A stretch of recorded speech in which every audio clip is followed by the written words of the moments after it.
With the playoffs just a couple weeks away, we welcome you inside the Budweiser Bull Pen in downtown Amarillo for a big matchup with big playoff implications between the Amarillo Wranglers and the El Paso Rhinos. Hi everybody, Guy Chiarenza here from the Budweiser Bull Pen here in the Texas Panhandle, and this matchup is just massive in terms of where the playoff picture stands right now. By the end of the weekend, we'll have a pretty good idea of where these two teams will sit heading into the Robertson Cup Playoffs, which are just a couple weeks away. The Wranglers want to have a game or two or three at the play-in here in this building, as they want to host the play-in round here and have home ice. As for El Paso, they want to do the same. And if you're the Wranglers, you want to finish as high as you can. They can finish as high as third place, which is where the Rhinos currently sit. This is a 4-point swing here this weekend, first game of a 2-game set as the Wranglers enter the matchup with 5 games left on the regular season. All 5 will be played here at home as the Wranglers wrapped up their season-long road trip going 3-3 with 1 game in Oklahoma, 2 in Shreveport, and 3 in Colorado. The Wranglers enter the matchup with a record of 29-18, 2-6. 66 points on the season, good enough for 4th place in the South Division. As for El Paso, they're in 3rd place, 33-14, 4-2 is their record, 72 points on the season, and they have already clinched their playoff spot, as have the Wranglers. And so right now it's all about positioning and where you want to fall. Now for the Wranglers, a couple wins here this weekend are a bit more imperative to them than the El Paso Rhinos. Rhinos still have a shot to finish in the top 2 and get a first-round bye, which is what they're playing for. For the Wranglers, the highest they can finish is 3rd. They're trying to fend off the New Mexico Ice Wolves, who are just 2 points back of the Wranglers, who are also very hungry for home ice advantage in the first round of the playoffs. And if you're the Wranglers, you don't want to finish anywhere below 4th, because that would mean either going to outpost ice arenas in New Mexico, where the altitude is very high, or you have the outside chance of going back to El Paso, or barring a miracle, you could actually go to Oklahoma. So we're not quite sure where the Wranglers will be playing in the play-in. What we do know is that they have punched their ticket to the Robertson Cup Playoffs. And the Wranglers, they continue to take care of business. Those games will be right here in this building. The Wranglers took care of business against the Colorado Grit last weekend, completing the Rocky Mountain sweep, going a perfect 3-0 in Colorado last weekend. Most recently, on Sunday, the Wranglers won 5-2. Jack Ivey had 2 goals and reached the 30-goal mark on the season. He's the 2nd player in Wranglers franchise history to achieve that feat, as Kristaps Skrastins did it back in the first year of the Wranglers in 2021-2022. He actually currently holds the franchise record with 36 goals in a single season. Jack Ivey just 6 goals away from tying that mark. So keep a careful eye on him this weekend. And Jack McDonald also had a weekend to remember as well. In that last game, he had 1 goal and 2 assists. He reached the 30-assist mark on the season. And Ben Ivey had 2 assists as well. 2 goals and 4 assists in his last 5 games. He's heating up, as Ben has been playing some of his best hockey as of late. Connor McDonough stopped 36 of 38 shots for his 24th victory of the season. That's tied for 2nd most in the North American Hockey League. As for El Paso, well, they absolutely obliterated the New Mexico Ice Wolves on Tuesday. A rare Tuesday game in this league, no problem for the Rhinos. They took care of business 8-1. Cam Bazier had 3 assists. He's got 3 goals and 5 assists in his last 5 games, so watch out for him. He's been the hot hand as of late for the Rhinos. The Rhinos are to score a bunch here this weekend. Look for him to factor in there. Frank Defelski, 1 goal and 1 assist in the Rhino victory. He leads the Rhinos in points with 42. And Torrey Lund, not too bad against the Wranglers. He had a goal in that game against New Mexico. Lund leads all Rhinos in points against the Wranglers this season. 2 goals and 3 assists is his stat line in 6 games. Watch for him tonight. And Michael Manzi, who picked up the win for El Paso, 24 out of 25 in the 8-1 victory. He'll get the start in net for the Rhinos here tonight. Watch out for special teams. Both teams boast a top 5 power play unit. Wranglers' penalty kill is 10th in the league. The Rhinos, their penalty kill, a bit of a weak spot for them, 80.2%. Not a bad figure, but it is 21st in the North American Hockey League. So we'll see if the Wranglers' top power play unit can capitalize against the Rhino penalty kill. El Paso is also 14-10-2 on the road. They're pretty dominant at home with a record of 19-4-2-2, but El Paso seems to struggle here in this building.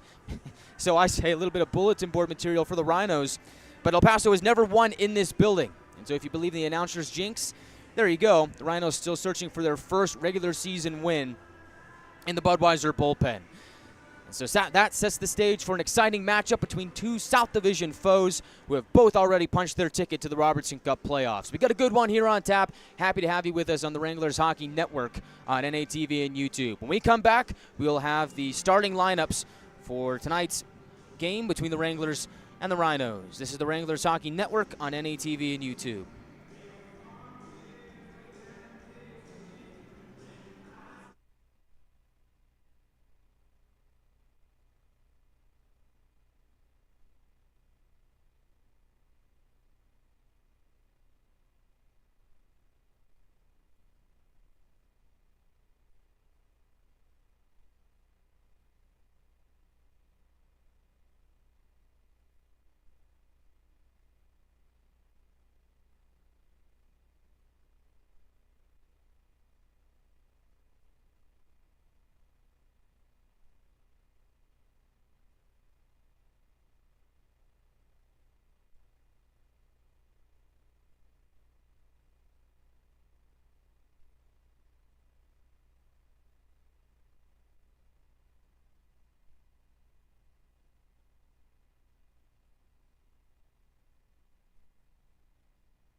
Welcome back to the Texas Panhandle. Wranglers and the Rhinos in a pivotal matchup in the South Division playoff race. We'll take the ice for the first game of a two-game set here tonight. Let's get to tonight's starting lineups. We'll start with the visiting El Paso Rhinos, as the Rhinos will send out their top line to begin tonight's action. On left wing, it's going to be number 25, Mason LaBelle. He stands at 6 foot, 390 pounds. And LaBelle on the season has 9 goals and 10 assists for 19 points in 46 games. He started the season with Anchorage. He's found a home here in El Paso. His center tonight will be number 12, Tori Lund. Seems like week in and week out, him and Frank Defelsky exchange the team lead in points. Right now, that lead does belong to Defelsky, but only by 1 point, as Lund stands at 5 foot 10, 185 pounds. He has 15 goals and 26 assists on the season for 41 points in 53 games. Lund's 26 assists lead the Rhinos. He had 1 goal against New Mexico on Tuesday. And his right winger, number 11, Frank Defelsky, standing at 6'1", 180 pounds. Tefelsky, the 20-year-old, I think that 21-year-old is the team leader in points with 42 in 52 games, 18 goals and 24 assists. His 18 goals lead the Rhinos. He's coming off of a 2-point performance, 1 goal and 1 assist on Tuesday against New Mexico. So your starting line for the Rhinos, LaBelle, Lund, and Tefelsky. On the blue line, it'll be number 18, Alexander Pellerine at left defense. Stands at 5'11", 190 pounds. Pellerine on the season has 1 goal and 10 assists for 11 points in 41 games. He'll be paired up with number 22, Jacob Germain. Germain on the season has been one of El Paso's best scoring defensemen. 6 goals and 19 assists for, I misread that. 9 goals and 17 assists for 26 points in 49 games. It's a bit dark in here. I can barely read my sheet, as he had 2 assists in the game against New Mexico on Tuesday. So you're starting D-men for El Paso, 18 Pellerine with number 22 Jacob Germain. And in goal, it'll be number 1 Michael Manzi, standing at 6'1", 190 pounds. Manzi is coming off of a 24 out of 25 save game against New Mexico in the 8-1 victory. Manzi on the season will be making his 20th appearance. He has a record of 12, 5-1, a 2.05 goals against average, a .917 save percentage, and 2 shutouts on the season. And now let's get to the starting lineup for the Amarillo Wranglers, who are just about set to come out of the tunnel. For the Wranglers, they'll start their 3rd line to begin the action tonight.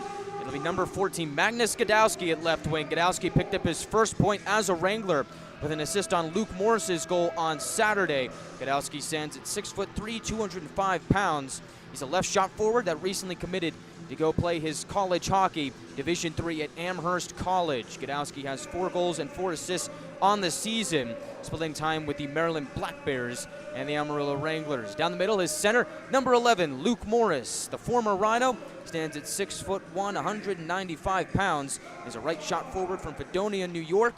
And he's playing some great hockey as of late, as he had 2 goals and 1 assist in 3 games set against Colorado. And on his right wing, it'll be number 21, Morley Phillips, who also had a really good weekend in Colorado. Phillips stands at 6'4", 220 pounds, and he's a right shot forward from Raleigh, North Carolina. Phillips, wearing number 21, has 5 goals and 5 assists on the season, and he's currently on a 3-game point streak. 2 goals and 2 assists in that span. So watch out for that line for the Wranglers tonight. They get the start, but they've also been one of the Wranglers' best lines over the last couple of weeks. On defense, former Rhino wearing number 3, Nick Troutwine, standing at 6'3", 210 pounds. And as a lefty shot from Evelyn, Minnesota, will get the start at left D. Troutwine tonight is playing in his 31st game in a Wrangler uniform. He has 1 goal and 8 assists with the Wranglers after being acquired through a trade with the Minnesota Wilderness on December the 1st. He'll be paired up with number 19, Nolan Gagnon, standout puck-moving defenseman for the Wranglers. Gagnon stands at 5'10", 175 pounds, is a right shot defenseman from Metcalfe, Canada, has committed to go play his college hockey Division I at the University of Alaska, Anchorage. Gagnon on the season leads the Wranglers in assists. Well, he's tied for the team lead with Jack McDonald with 31 assists. In 53 games, he has 39 points on the season and 1 goal and 2 assists in his last 4. And in goal for the Wranglers tonight, wears number 1 on his jersey. He's number 1 in our hearts. It's Connor McDonough, making his 47th appearance on the season. He has a record of 24, 15, 5-2, a 2.43 goals against average, a .908 save percentage, and 1 shutout on the season. He's coming off of a performance where he stopped 36 of 38 shots against Colorado in the 5-2 win on Sunday. He's committed to play his Division I college hockey at Lindenwood University. So your starting lineup for the Wranglers, Gadowski, Morris, and Phillips, Troutwine and Gagnon on the blue line, and in net, it's McDonough for the 47th time this season. As we have a ceremonial puck drop at center ice. We look to get the preliminaries out of the way. It's a fun-filled weekend here at the Budweiser Bull Pen. Wranglers are wearing specialty jerseys. Canadian tuxedo is the theme. And that's about the best I can describe it. Looks like a Canadian tuxedo, red handkerchief around the neck, white numbers, a brown stylized belt around the waistline. And the Rhinos will be wearing a white jersey with orange numbers and black trim. Coming up next is the national anthem, and when we return to the Texas Panhandle, we'll have first period action between the Amarillo Wranglers and the El Paso Rhinos. This is the Wranglers Hockey Network on NATV and YouTube.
Roll up that red carpet. We are all set and ready to go from downtown Amarillo.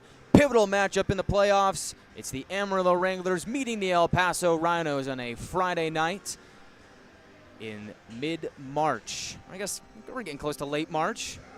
Weather is getting a bit warmer. That's how you know playoff hockey is right around the corner. Tonight's starting goaltenders are brought to you by Street Toyota. Michael Manzi gets the nod for the Rhinos. 12-5-1, 2.05 goals against average, .917 save percentage, and 2 shutouts on the season. That's his stat line. Connor McDonough, also wearing number 1, gets the start for the Wranglers with a record of 24-15, 5-2, a 2.43 goals against average, an .908 save percentage, and 1 shutout on the season. The Rhinos are led by head coach Joe Coombs. His assistant is Josh Brown. Wranglers are led by head coach Austin Sutter. His assistant is Connor Yanni. As Luke Morris will lean in to take the draw against Torrey Lund. They drop the puck, and we're underway here in downtown Amarillo. Wranglers look to get to work off the draw. Rhinos will quickly exit their own zone. Potential 3-on-3 here is on the left wing is Pellerin. He gets crushed up against the wall by Gagnon.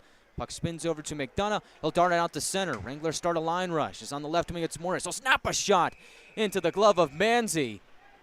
The game's opening stoppage. An opening shot as well. That coming just 24 seconds into the first period. And good look for Morris and that third line of the Wranglers in transition. They'll head off for their first change of the game. Wranglers' first line steps out. Ben Ivey, and Jack McDonald.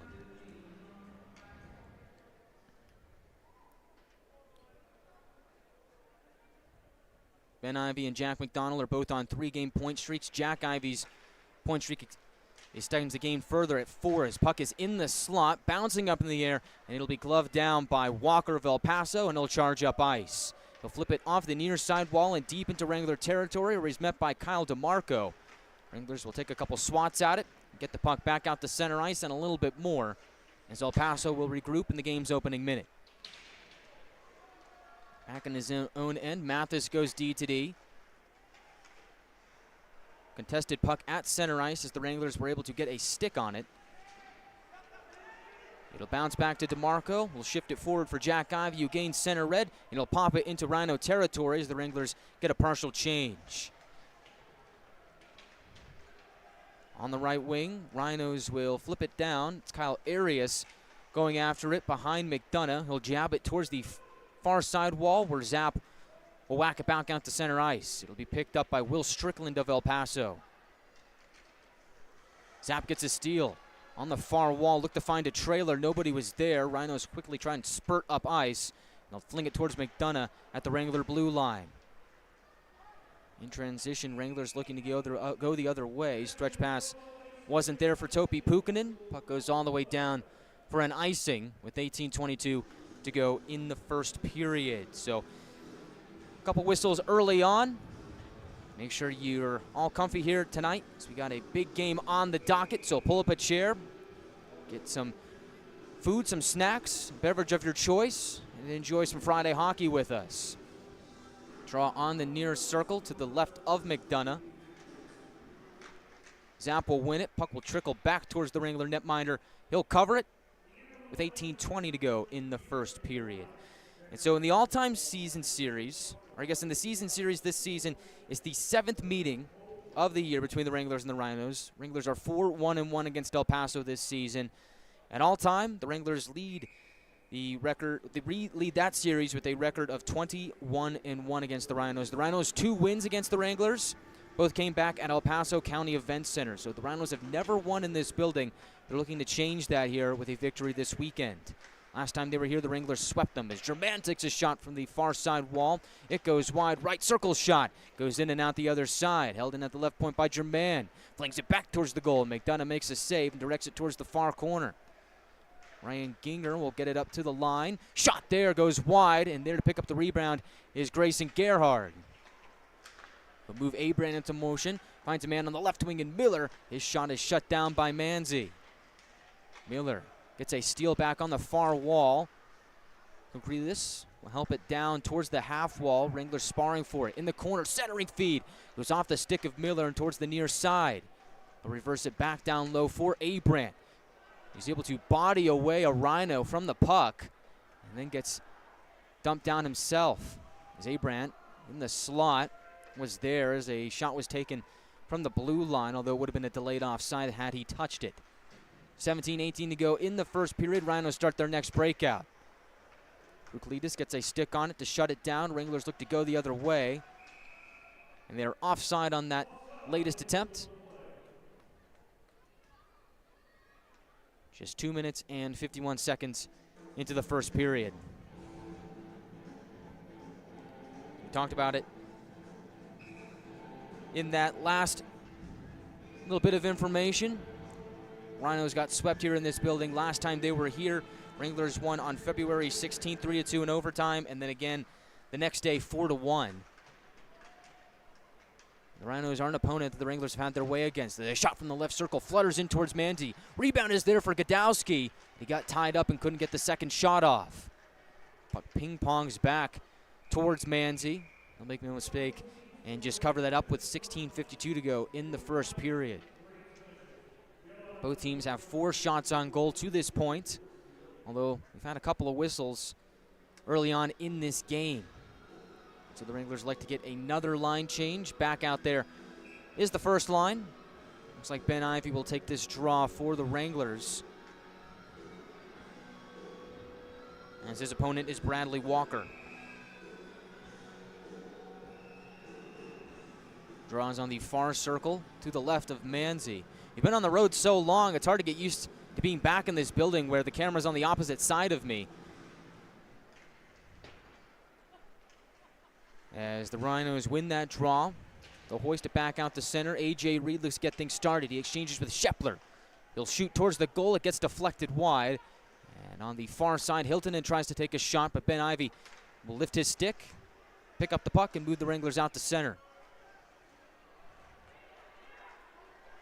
Things getting chippy here early on as A.J. Reed will find Pellerine. On that last sequence, Ben Ivey had lost his stick, and he was not happy about it. Ben in that first line still out there. There's a Rhino shot from the near side. Goes off a stick and out of play. 16-12 to go in the first period. This game, as it stands right now, does not have a whole lot of rhythm to it.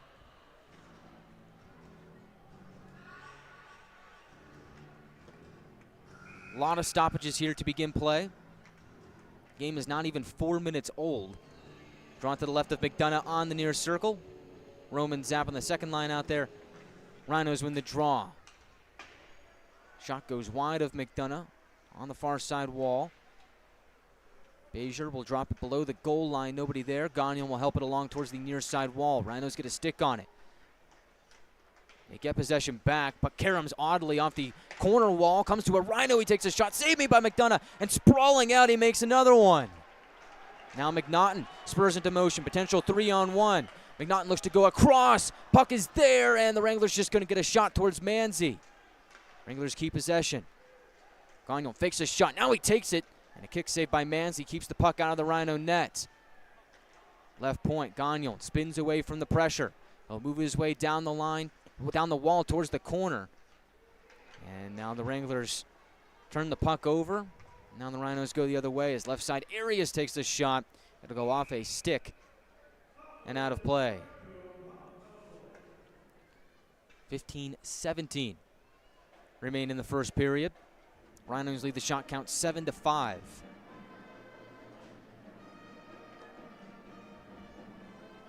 Draw will be to the right of Connor McDonough.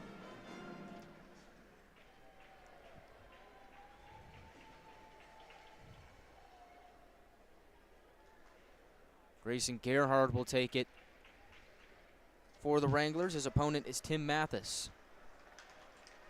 Make that Cade DeWolf.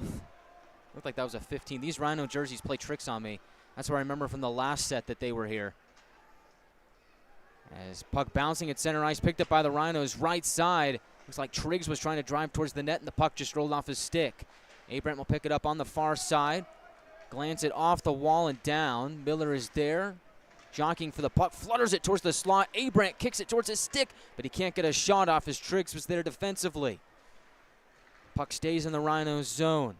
And now it boomerangs back towards DeMarco. We'll field it at center ice.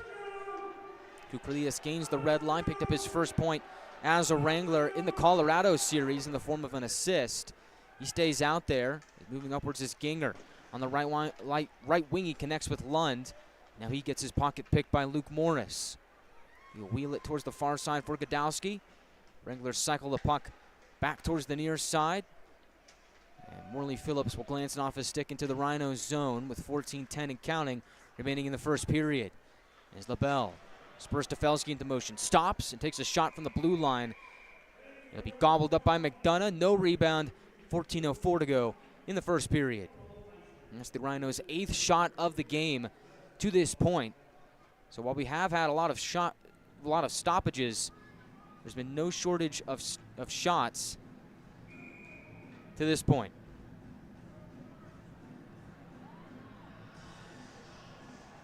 Bradley Walker to take the draw against Luke Morris on the far side circle. Walker wins it. Mathis will move down the left wing wall below the circle. Will dart around the net, try and wrap around, but pops up into the air after hitting the side of the net. Now they'll spar for it in the far corner. Reed will backhand it up to Mathis. He'll take a shot. And looked like it got deflected out in front, but McDonough was square and true. He makes the save and stops time with 13:47 to go in the first. Seems like to this point the Rhinos have dominated the face-off winning. El Paso has been pretty good in the face-off circle so far tonight. Bradley Walker will go up against Luke Morris again. Well, it looks like it'll be Jack Ivey, as Morris had headed off. So a new opponent for Walker. Walker wins it again. Left point, Mathis moves towards his right. He takes a shot. It's blocked by Ben Ivey. Bouncing puck is picked up by the Wranglers captain and moved out to the center ice logo. Rhinos get back in on the re-entry. It's Eddie Schepler meeting Nolan Gagnon behind the net. McDonough tries to play the puck and almost turns it over, but the Wranglers are able to keep possession. On the left wing, spurring ahead, Jack Ivey. At the end wall, he meets Tristan Zharski. Ivey kicks it towards the slot. Wranglers can't get a shot off. McDonald gets dumped down. Looked like he was looking for a penalty. None to be had. And the Rhinos have iced the puck with 13:11 to go in the first period. Our referee tonight is Mr. Clay. 3-man officiating crew. 2 linesmen, 1 referee.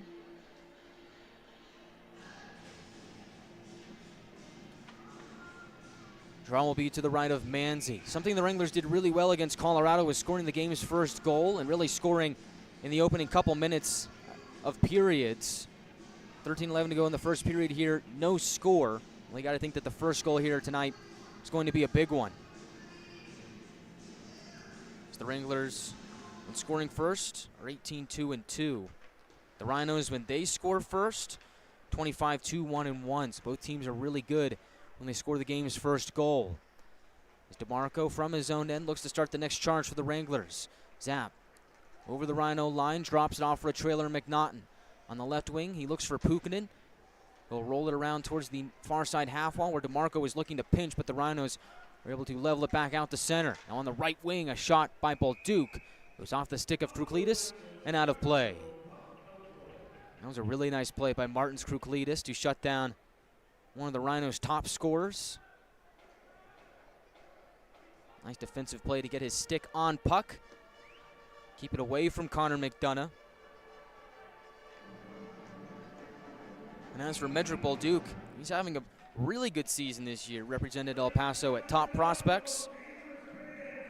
16 goals, 21 assists, 37 points. He's the 3rd leading point scorer on the Rhinos. He's on the right wing. Spinning is McNaughton at the half wall. Rhinos take the puck and head up ice.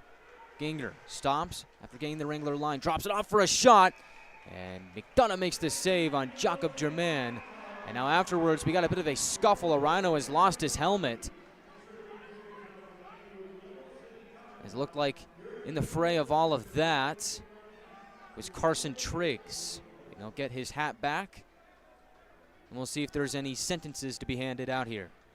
12:26 remain in the first period. Scoreless at the Texas Panhandle. Rhinos lead the shot count 10-5.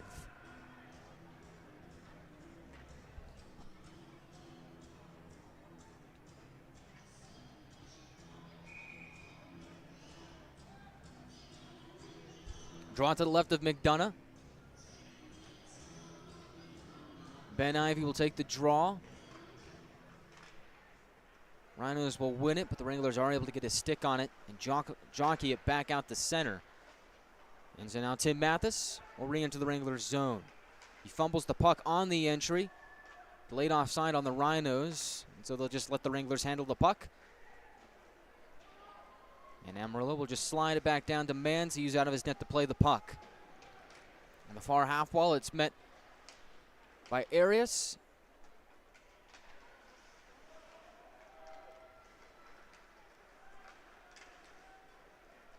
Rhinos will enter on the right wing, around the net. Bezier finds LaBelle for a shot that's blocked.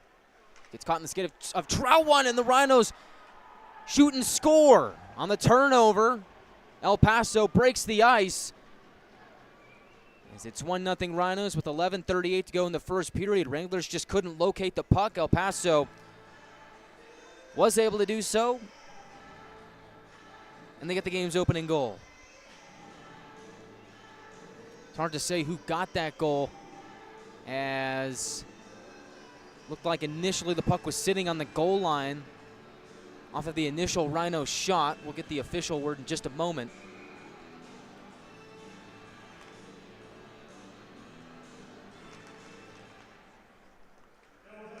So it's Bolduc from Zarski and LaBelle on the game's opening goal for the Rhinos. Now, the last time that the Rhinos were in this building, they did score first, and then the Wranglers scored 4 unanswered goals to win 4-1. There's a thunderous hit there as Zarski met Miller in the near corner of the Wranglers zone. Wranglers get the puck and will just pump it into El Paso territory. After it is Gerhard. Rhinos get to the puck as Pellerine moves it to LaBelle. will dance around the forecheck of Abrandt. Rhinos will pass the puck out to center ice as Tori Lund enters the Wranglers zone on the left wing. Rhinos will peel back and get a line change. Wranglers will possess with 10:42 to go in the first period. For Medrick Bolduc, that is goal number 17 on the season to give his team a 1-0 lead. Rhinos lead the shot count 12-5. He's on the left wing, A.J. Reed flutters it towards McDonough, goes wide of him. From the near corner, Rhinos centering attempt goes onto the stick of Magnus Gadowski. He looks to fling it across. It goes out of the reach of Morley Phillips. It'll be an icing on the Wranglers, and now afterwards we got some more bad blood. The players cluster up in the far corner of the Rhinos zone. 10:13 remaining in the first period. Rhinos lead 1-0.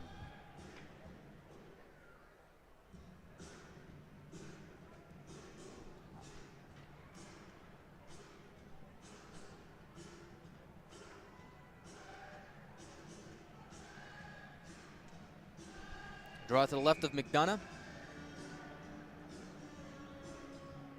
Nick Troutwine talking with Luke Morris. Morris will take this draw for the Wranglers.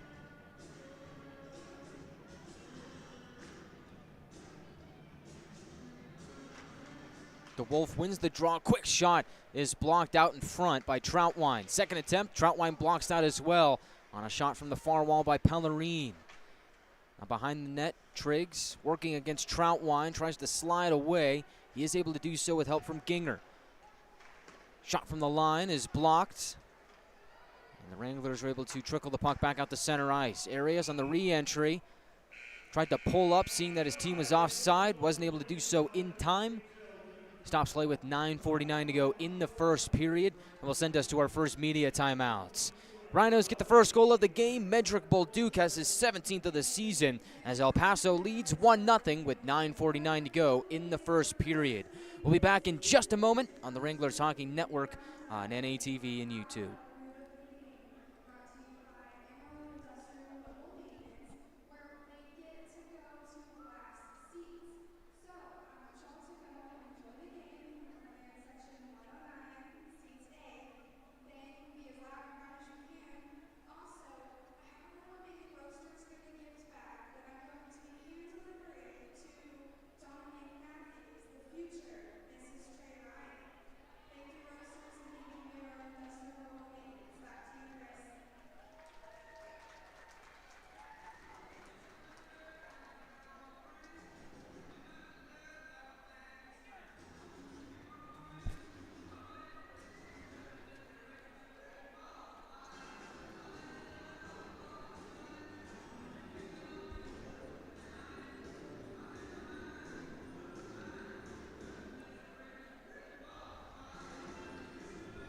Welcome back to the Budweiser Bull Pen. The Rhinos lead 1-0, courtesy of Medrick Bolduc's 17th goal of the season.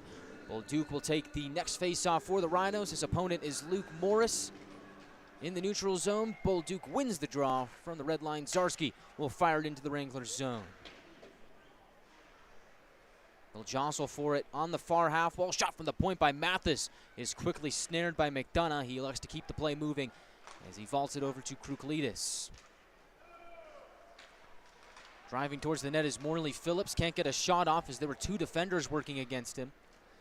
And now Arias will pick up the puck and scamper into Wrangler territory. Dishes it towards the middle for Bolduc. Looks to return it to Arias, but a nice defensive play by the Wranglers shuts that down. It was Morris on the back check who made the play. Wranglers get a steal on the Rhino blue line as Gadowski was moving the other way, but they say that Roman Zapp was a step ahead and the Wranglers are offside, and that'll shut down that sequence for the Wranglers with 9:06 to go in the first period. Rhinos lead 1-0. They lead the shot count as well, 12-5. It's been a while since the Wranglers took their last shot. They look to try and get a couple more on Manzi here. As puck is up for grabs off the draw. Pukanen will rim it down towards Manzi. Pellerine will roll it out towards the near side, and now Tori Lund will take flight, darting towards the middle, and gets broken up off of his stick by Nick Troutwine. As Rhinos look to move low to high, Wranglers sniff it out. Nolan Gagnon moves up ice. He wanted to find Roman Zapp instead, found a Rhino as LaBelle will spur Lund into motion. Right side shot goes over the goal and wide of McDonough. Torrey Lund digging his way deeper, loses the puck, and now Connor McNaughton will move out towards the neutral zone. McNaughton will backhand it into Rhino territory. Wranglers will get a change. First line comes out there. Roman Zapp will stay out on the forecheck. A.J. Reed will bump it back down low below the Wrangler goal line. Rhinos will cycle it around towards the far side wall where it's met by Ben Ivy. McDonald with speed picks up the puck and enters Rhino territory. Gets it over to Ben Ivy, looking to rip a shot away. Can't do that as the Rhinos get a steal. On the right wing, Rhinos almost had a chance, but Eddie Schepler overskated the puck. McDonald takes advantage. In transition, he takes a shot. The rebound jumped over the stick of Henry McRoberts. Rhinos will force the puck back out to center ice, but behind all that, a man goes down. We're going to get the game's first penalty, and it's going to go against the Wranglers. As Eddie Schepler took a hit from Jack McDonald, McDonald broke a hockey rule, and the Rhinos will head to the game's first power play. McDonald trying to argue his case. Looks like he's going to need a better lawyer. He'll head towards the penalty box. The Wranglers' penalty kill will get to work. 7:38 to go in the first period. McDonald gets 2 minutes for interference.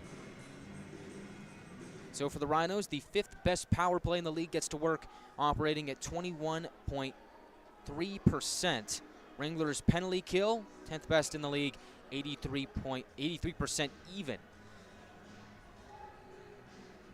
And so here we go. We talked about special teams in the open. Rhinos get the game's first power play chance. Morris will win the opening draw of the Rhino man advantage.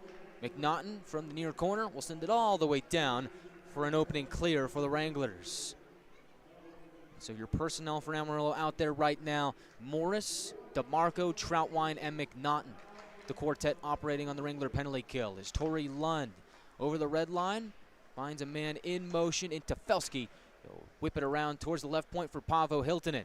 The Finnish defenseman will move it to the half wall. Now back to Hiltunen. He'll walk the line towards his right. Rhinos whip it towards the slot. Can't get a shot away. They'll paddle it back out to Hiltunen. Right side, a one-timer. Goes off the stick of Troutwine and out of play. That was Jacob Germain. He was trying to blast it by McDonough. Tight defense by the Wranglers on the penalty kill. Keeps now at the back of their net. 1:22 remaining on the Rhino power play. Exactly 7 minutes to go in the first period.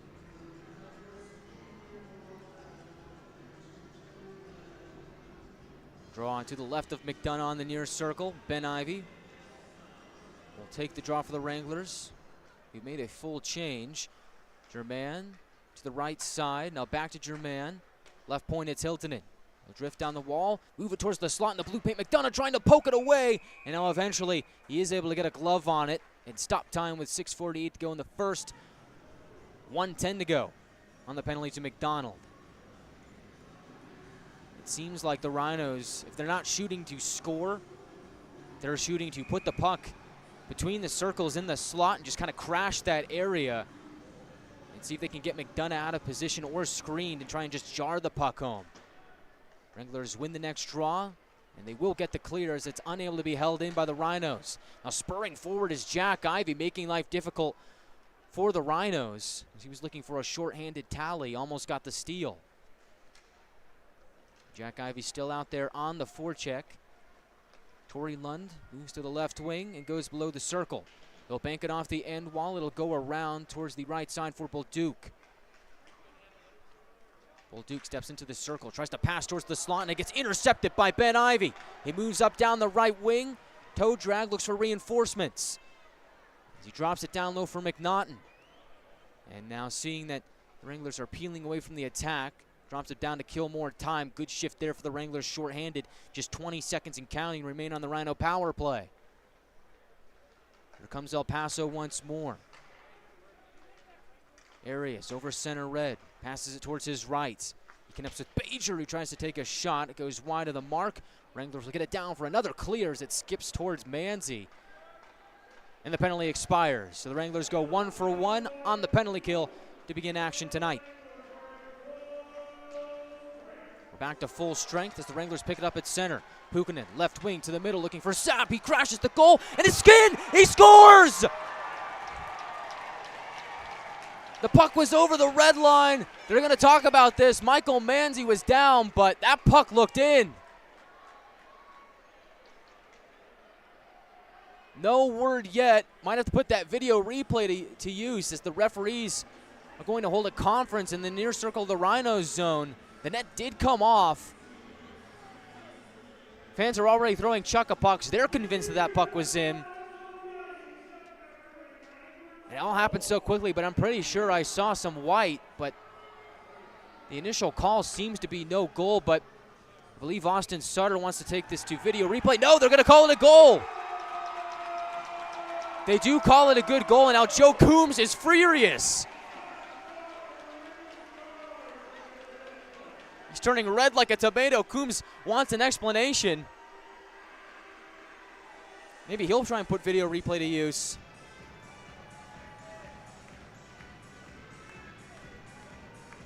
But the Wranglers have scored to get their opening goal of the game, so they tie it 1-1 with 5:25 to go in the first.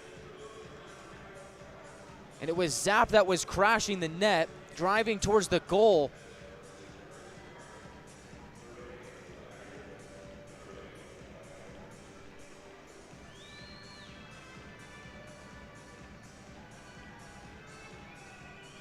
They're still talking over by the scorer's table. What all indicators say right now, it's a tie game.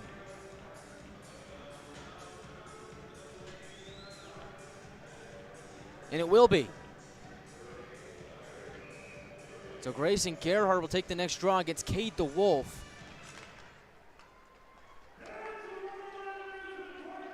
Troutwine will pick up the puck off the victory in the face-off circle. Wranglers look to get to work. It's from the right point. Gagnon fires a shot wide. Off the imports, Wranglers look to center. Goes in and out the other side. Back to Gagnon. Roll around the net towards the near side half wall. Pinching down is Troutwine. Wranglers get possession back. His shot is snapped by Miller and blocked. Back to the stick of Gagnon. They'll bank it off the end wall to Abrant, and then in the slot was Miller. It went off his skate and into the open arms of Manzi, who gets the cover with 4:56 to go in the first period.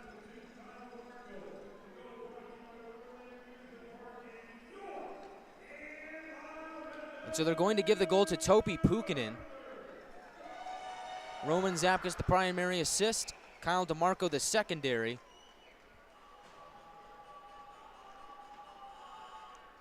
That coming with 5:26 to go in the first period. So it's a brand new game. 1-1 is your score. 4:56 remain in the first period. Drawn the near circle of the Rhinos zone. Gets caught up in a cluster of skates. Wranglers wedge it free as Morris from the left point will backhand it behind Manzi. Wranglers trying to jam the puck off the Rhino sticks, unsuccessful in doing so. Pellerin will move forward. He looks to find Reed streaking down the middle. Pass couldn't connect. Wranglers look to wedge it out. Somehow it ends up onto the stick of Walker. He looks to go 5-hole. McDonough makes a big save to keep the puck out of the net. I have no idea how that puck ended up onto the stick of Walker, as it looked like the Wranglers were all set and ready to clear the puck out of the zone, and the next thing you knew, Walker was there all alone in the left circle in close quarters with McDonough, who was able to make a big save to keep the game tied. 4:30 to go in the first period. Rhinos lead the shot count 14-9.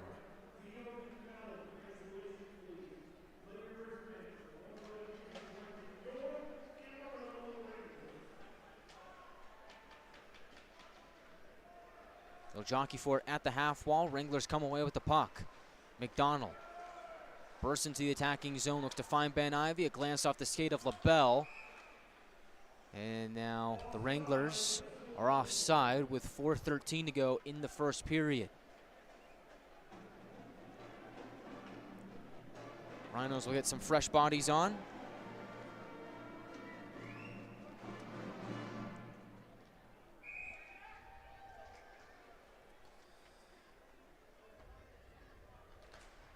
Neutral zone draw is won by El Paso. Germain will dish it into the Wranglers zone. McDonough out to play it. Will fling it towards the near side wall. DeMarco in open space on the right wing. Will plug it forward. It goes by Ben Ivy into Rhino territory. Bolduc has it. He'll go across. Looked like he was looking for Bezier, but the puck rolled off his stick. Wranglers will plug it back down into the Rhinos zone. On the near wall, Bezier gets it back. His pass is flagged down by Wrangler and goes onto the stick of Arias. He'll move it towards the slot, and Wranglers pick it free. Jack Ivy was there defensively. And here comes Gagnon, right wing. Looks to find a man in the middle in Ben Ivy. He couldn't rip the shot away. Puck had other ideas. That's kind of how things go in this building. As the Wranglers from center will blast it back into Rhino territory. He'll go all the way back to the neutral zone, and so the Wranglers will try once again. At the red line, Troutwine evades a big hit. Puck boomerangs back his way. Gagnon will pick it up there, evade the forecheck of the Rhinos, and dish it to Troutwine behind his own goal line. And now we got some big hits being thrown here as the puck is bouncing near McDonough. He gets a paw on it and stops time with 2:54 to go in the first. Now everybody comes together, exchanges a few words, and they'll break that up and send everybody on their way.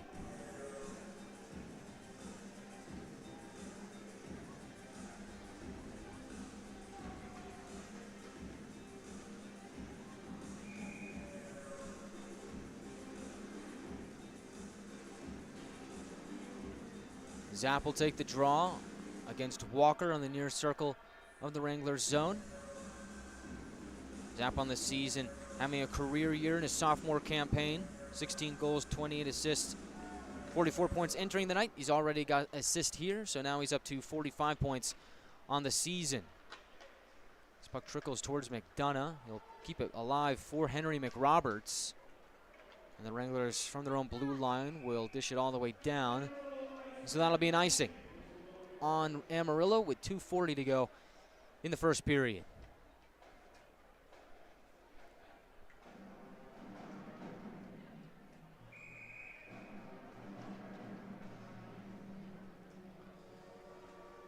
Wranglers wearing their specialty jerseys that will be up for auction following tomorrow's game. Draw is won by the Rhinos. Stefelski flings a shot wide of the goal. Pukkanen at the half wall will leave it for TJ Ritchie, who finds McNaughton moving up ahead. On the far wing, puck rolls deeper behind Manzi. Lund is there, gets it to the left point. The Rhinos are able to knock it back to McRoberts in Wrangler territory. A little over 2 minutes to go in the first period. 1-1 game is below the left circle. The Bell takes a shot. McDonough fights it off. TJ Ritchie picks it up in the near corner. Wranglers having a little bit of trouble trying to get the puck out of the zone. Rhinos being aggressive on the forecheck.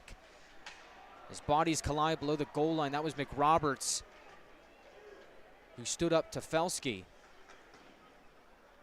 The right wing Germain looks to keep it in. He is unsuccessful in doing so. Wranglers gain center red. Get a dump in. Get another change as well. Medrick Bolduc streaks through the neutral zone. Goes right down the middle and loses the puck as it rolled off his stick. Wranglers pick it up and heave it forward. Glances off a skate of a Rhino. They go right back on the attack. As left wing, it's Bolduc. They'll go corner to corner. On the near side, puck goes up into the air and goes back towards the far corner. DeMarco meets it. Connects with Abram at the half wall. Rhinos temporarily get a steal. Amarillo will get it back. Kuklidis over center red, collides with Walker. Both men stay on their feet. Everybody jamming for the puck in front of Joe Coombs. Wranglers will play it back to Kuklidis at the blue line. He'll shovel it forward for Abrams. Over the attacking line, Abrams backhand pass to the middle. He was looking for Gerhard. Couldn't get a shot off. Boomerang's back to the line. Gagnon looks for a slapper, and he didn't get a lot on it. Rhinos take the loose puck and charge up ice. Nice defensive play by Nick Troutwine, breaks it up.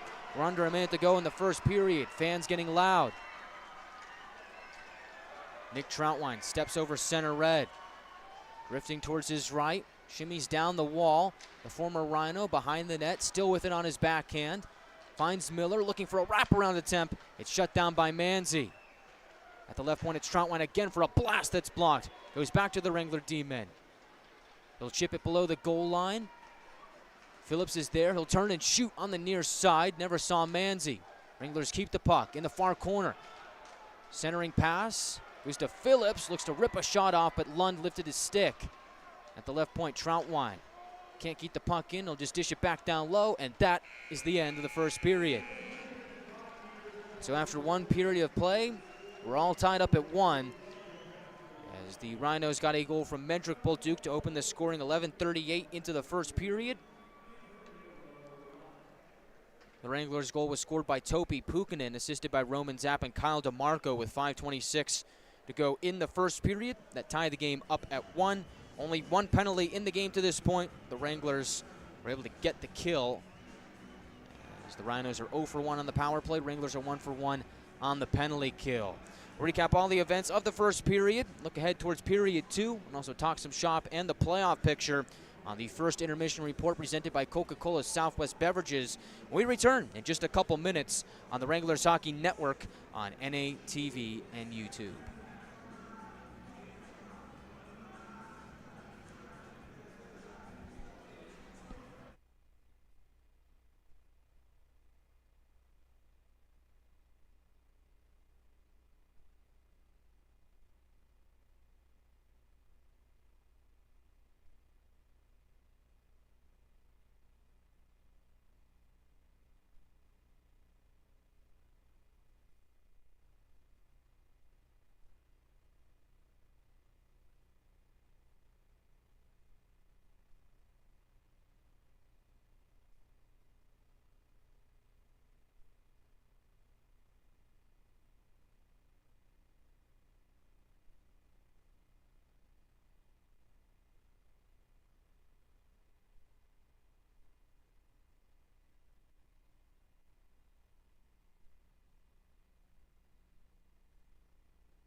Over here at the bullpen, 1-1 is your score after 20 minutes of play as the Amarillo Wranglers meet the El Paso Rhinos on a Friday night in late March with the playoffs quickly approaching.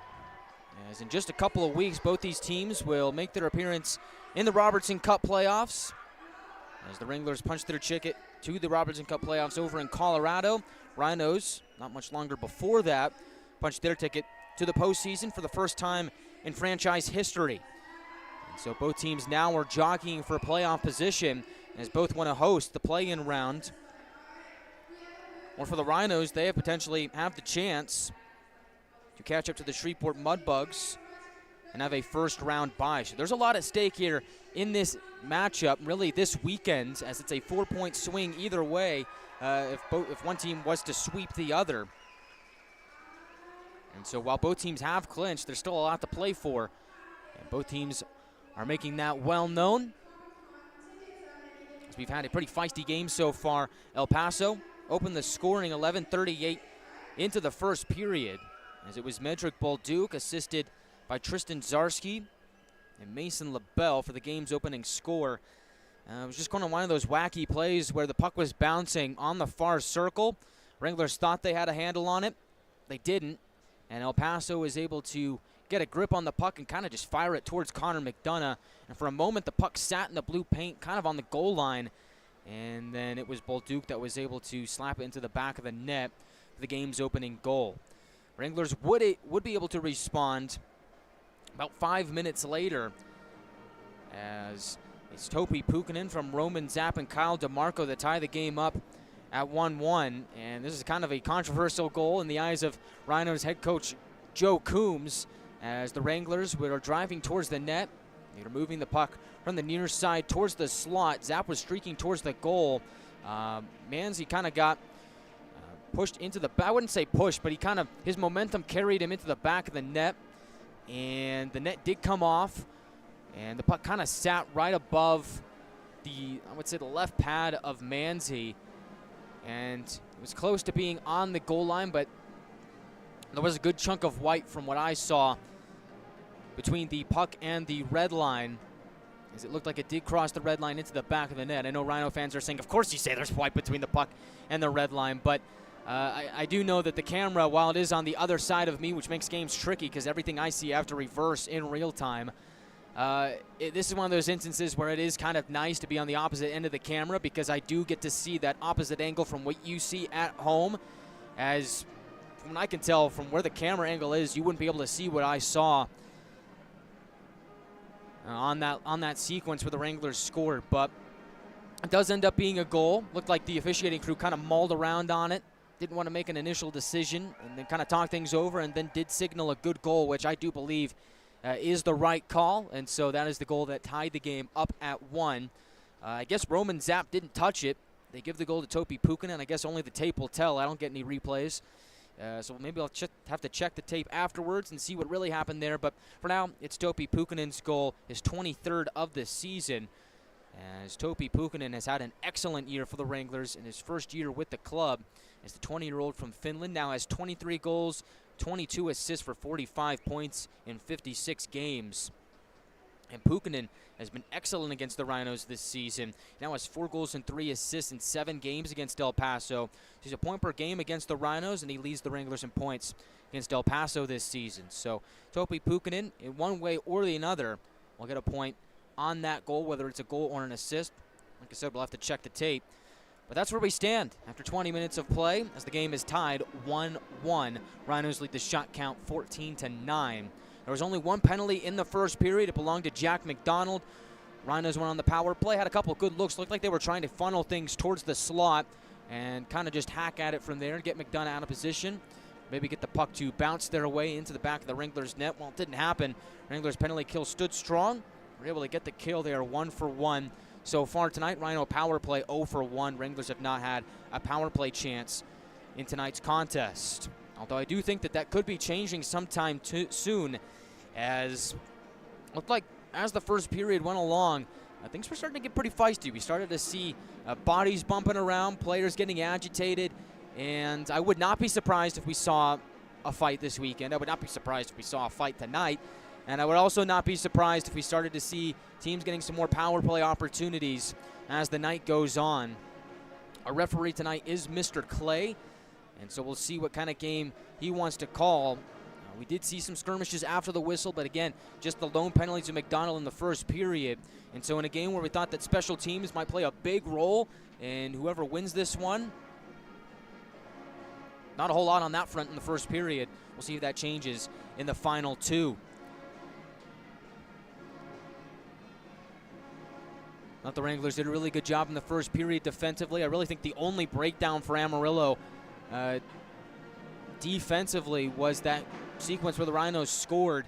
The Wranglers have been away from home for a long time. The last time the Wranglers played a home game was against the Odessa Jackalopes, and I believe that was February 24th. So they've been out of town for a while, and so just getting back in the bullpen, and it's a totally different lifestyle here in this building. Even for me as a broadcaster, I felt at times in the first period it was kind of tough to get back into a rhythm of playing in this building because it kind of just plays tricks on you. The puck just seems to have a mind of its own. It's kind of like a bouncy ball that you get at a mall in this building where it just seems to be bouncing up and down on this ice. Really nobody has a good idea of how to settle it down. Just takes crazy caroms off of the boards. It's really tough to call, really tough to read as a player as well. So I think we saw that in the first period where players are having trouble settling down the puck and getting used to the playing surface here. Now for the Wranglers, they do have the advantage because this is their home building. Once they finally get back to being in this building, that'll be in their favor. But for now, it seemed like the puck was playing tricks on both teams in the first period. So I think in the second period, whoever's able to kind of settle down the game, control the puck, and kind of just simplify their game is going to have some good opportunities in this second period. Looked like towards the end of the first period, the Wranglers were trying to get things going off the rush. It looked like it was starting to work. I mean, that's how we saw the Wranglers get their first and only goal of the game. So I think more of that would do the Wranglers a lot of good in the second period. And so for Amarillo, I think you just got to try and up the speed, but also you got to be careful. You don't want to sacrifice puck possession in the process. So again, you got to try and make smart plays. It's a tough thing to do. We'll see how it works out for the Wranglers in the second period. We come back on the first intermission report. We'll take a look at some scores from around the league, as it's a busy night in the South Division, and a lot of playoff implications are going on around the league. It's the Rhinos won and the Wranglers won after 20 minutes of play at the Budweiser Bull Pen. We'll be back in just a couple minutes on the Wranglers Hockey Network on NATV and YouTube.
Welcome back to the Budweiser Bull Pen. Guy Chiarenza here on the call. 1-1 is your score after 20 minutes of play. Just got a chance to say hi to Jack McDonald's dad. Mr. McDonald was peering over my shoulder here. It's the first time I've ever met him, and seems safe to say he's a big fan of the program, so good to see that he's in town. Said that he flew in from Buffalo. He'll be here this weekend to watch Jack and the Wranglers. What's a big matchup between the El Paso Rhinos and the Wranglers here this weekend, with a lot of playoff implications at stake. So Here's the lowdown. Rhinos sit at third place in the division with 72 points. Entering tonight's matchup, they have 7 games left on the season. So El Paso, you think, if they were to win out, that would be 14 points in their back pocket. The highest they can finish is with 86 points. And so that could potentially put them in the second place spot in the South Division. They're still up in contention for a first round bye. Mudbugs have a 6-point lead over them for that second place spot. Now for the Wranglers, they're in 4th place behind the Rhinos by 6 points right now. So we talked about this potentially being a 4-point swing this weekend. Well, if the Wranglers were to sweep the Rhinos, then they'd just be 2 points back of El Paso for 3rd place in the South Division. And home ice matters in the play-in because every single game, whether it's game 1, 2, or potentially 3, all will be played in one building. So that makes home ice imperative. There's no traveling on the road in the play-in. All games will be played in one venue. Now for the Wranglers, it's looking like they could end up in one of 3 places. They could end up at El Paso County Event Center. They could end up in New Mexico at Outpost Ice Arenas, and that's a tough building to play in because it's a very high altitude, even higher than Greeley, Colorado, because Outpost Ice Arenas is up against the mountain range in Albuquerque. That's a place that you don't want to go in the playoffs. And then they could either end up at Blazers Ice Center in Oklahoma. Wranglers currently have 2 points, a 2-point lead over New Mexico, who sits in 5th place. Amarillo has 5 games left on the season, including tonight. New Mexico has 6. So it's very important that the Wranglers win games down the stretch, and I really thought that they hit their stride against Colorado. They did a really nice job of really shoring up all the mistakes that they made against Shreveport, against Oklahoma. They kind of tied things together, put a bow on it, starting to hit their stride down the stretch. And we'll see what they can do and make some noise in the final 5 games of the regular season. And I think the one drawback against Colorado, and it's really not a knock against the Wranglers because there's nothing they can do about it, but, I mean, Colorado is the last place team in the South Division. And so a lot of teams have kind of walked into Greeley Ice House, had their way with Colorado, and then walked out. Now for the Wranglers, it would be a huge statement to go up against the El Paso Rhinos and continue what they were able to do against Colorado and do it against a quality team in El Paso. So that's what makes this matchup so intriguing for us as Wrangler fans, is you kind of see where's this team at right now heading into the Robertson Cup Playoffs, because they've already booked their ticket. They're going to go. But at this point, you kind of sit back and say, after the coaching change, after the losing streak, you know, where are we really? And so I think that 3-game set against Colorado really helped the Wranglers take their form, and now it's just about finding a way to win against El Paso, get that 4-point swing, and be in contention for 3rd place in the South Division. We'll take a look at some scores from around the league, around the South Division, and kind of let us know how things are shaking out. I think the big thing to look out for is the New Mexico Ice Wolves, who are taking on the Colorado Grit tonight. That's a big game to watch out for. And the Oklahoma Warriors are up against the Corpus Christi Ice Rays as well. We'll take you there first at Blazers Ice Center. It's the Warriors 0, Ice Rays 2. So that's a big upset if Corpus Christi's able to pull it off. They did it against Odessa not too long ago. Warriors are feeling the wrath of the Ice Rays as well. They got goals from Troy Pelton and Michael Valdez to take a 2-0 lead heading into the second period. Over at Ector County Coliseum, the Mudbugs and the Jackalopes. Jacks kind of have to win out if they want a chance to make the postseason. That game is tied 1-1. And then just getting underway, the Ice Wolves and the Grit as we drop the puck on second period action here in Amarillo. So that's the lowdown right now around the league. As the puck rolls in towards McDonough, he gets a glove on it for a stoppage just 8 seconds into the second period. So we'll keep an eye on those games as the night goes on. But with Oklahoma losing to Corpus Christi right now, seems like they might kind of be getting close to being locked into that 6th seed in the South Division. But if Odessa is able to find a way to win out, well, maybe they could find a way to sneak in into the final playoff spot in the South Division. Just one spot remains. So we'll see if the Jackalopes will get it or the Warriors. The Wranglers can finish anywhere from 3rd to 6th. But we do know that they will be making an appearance in the big dance. As off the draw, Troutwine looks to clear. Rhinos keep it in. Shot is sticked away by McDonough towards the far corner. Gagnon will pick it up behind the net. Chop it forward for Troutwine. He'll hoist it off the glass, and it'll be settled down by the Rhinos at center ice. Pellerine will move it D to D. On the right wing, it's Germain funneling it towards the Wrangler zone. It gets bottled up at the blue line. Amarillo will hack it back towards Pellerine, who backpedals in his own zone. Now in the neutral zone, LaBelle moves it forward for Walker. Takes a check from Gagnon. Wranglers are able to slip the puck away. Puck bouncing towards the Rhinos bench. Rolls deeper into Wrangler territory. Troutwine off the corner wall looking for Godowski. Stepping in is Eddie Shepler to knock it away. Puck goes up into the air and into the protective netting for a stoppage. 1 minute and 3 seconds into the second period. And that was kind of the theme of the first period, where we had a lot of whistles entering play. It was hard for players to establish a rhythm. It was hard for me to establish a rhythm as things kind of moved quicker along in terms of pace towards the end of the first period. We'll see we have a similar start to period 2. Is drawn to the left of McDonough on the far circle. Bouncing puck goes into the corner. DeMarco looks to free it from the pile as the puck moves corner to corner. Walker able to get a stick on it, looks to drive towards the goal. DeMarco gets back into position to shut him down.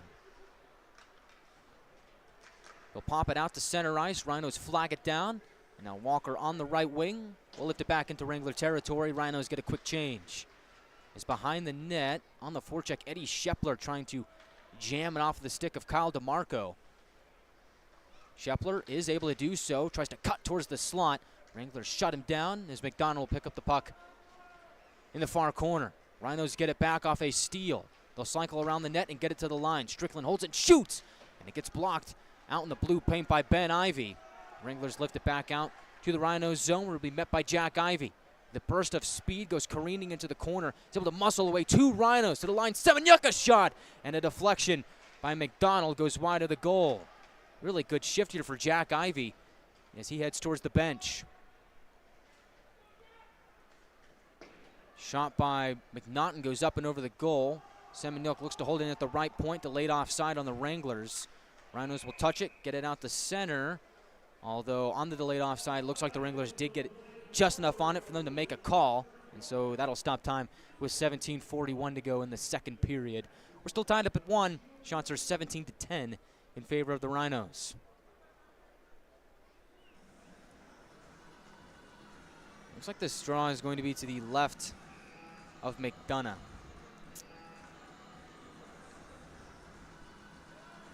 It'll be Cade the Wolf to take it against Connor McNaughton.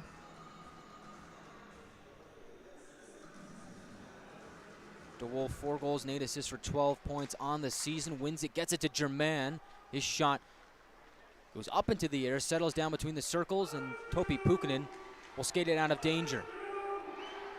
Rhinos look to re-enter. TJ Ritchie gets a stick on it. Wranglers looking to move up ice. Accidentally ice the puck with 17:23 to go in the second period. So this draw is going to come all the way back into the Wranglers zone. Rhinos are able to get a change, and they will do so. Zarski, Mathis, the 2 D-men. That top line out there for El Paso. Lund will be the centerman. LaBelle and Tefelsky as wingers. For the Wranglers, second line stays out there. Connor McNaughton will take the draw. This is usually where you see Roman Zapp taking these draws, but I like that Connor McNaughton getting some reps here in the faceoff circle, and he wins that one there. TJ Ritchie off the near side wall, looking for Zapp in the neutral zone. Rhinos cluster up on the German forward. LaBelle comes away with the puck. He's looking for Tefelsky. Puck had a mind of its own and jumped away from him. Right wing, Tori Lund takes a try. Up and over the goal, and the puck goes caroming back out towards the neutral zone. Zarski with it, drops it back to Mathis. He chugs ahead a little bit, moves it towards his left. Cross-ice pass, flutters onto the stick of Lund. Wranglers are able to step in and peel the puck away from his grasp and jar it forward for another icing against the Wranglers with 16:39 to go in the second period. So again, kind of like what we saw in the first period, a lot of whistles early on at the start of a period. And this is an extended shift for that second line of the Wranglers. This is the period of the long change. Wranglers unable to get a change on that last sequence, so can't get a change off the icing. McNaughton takes the draw again, this time against Bradley Walker. Rhinos did get a line change. And the Rhinos win that draw. Right point. Strickland across. They'll center it. Schepler is shot wide of the mark. Walker tries to funnel it towards the blue paint. Wranglers are able to pop it over towards the far corner. Now a big hit thrown by McNaughton on Strickland. Back on his feet. Strickland takes a shot. McDonough the save. Tries to pounce on the rebound. The Wranglers defense gets there first, and they'll just dart it back into the Rhinos zone and finally get a change. Rhinos knock it back into Wrangler territory. McDonough out to play it. Puck goes back into the Rhinos zone. Wranglers now get a full change. Semenyuk finds Gerhard. Bezier on the forecheck to strip Gerhard of the puck. Grayson Gerhard strong on it. Starts the next breakout for the Wranglers. He gets tripped up as he was moving towards the far corner. Looks like the officials didn't see it. Rhinos charge up ice. As right wing, it's Bolduc, the Rhinos goal scorer. Couldn't get his handle on the puck. Wranglers move in transition as Elias Abrant exchanges with Miller. He'll go across. Gagnon, an open space, drifts it towards the goal. And Manzi gets a stick on it. At the half wall, Bolduc will scurry away from the pressure. Move it upwards for Arias. He'll drop it off. Quick shot from the left side, and they score. A couple of good passes by the Rhinos. And El Paso gets the lead back. It's 2-1. That's Cam Bezier who gets the goal, and El Paso has their 1-goal lead back.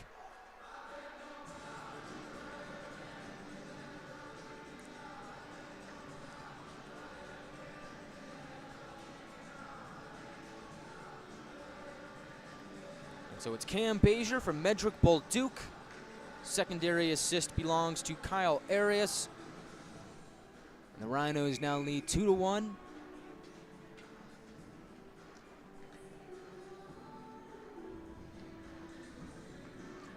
Medrick Bolduc now has a multi-point game. A goal earlier in the first period. Now he factors in on the Rhinos' second goal. As for Cam Bezier, he now has 4 goals and 5 assists in his last 6. That's goal number 16 on the season for number 14 in white. So the Wranglers will look to get that one back, but they'll have to start from their own end as the draw is to the right of Connor McDonough. Torrey Lund to take it against former Rhino Luke Morris. Now Morris, I don't believe, was ever teammates with Torrey Lund, because at that time, Lund was a Minot Minotauro.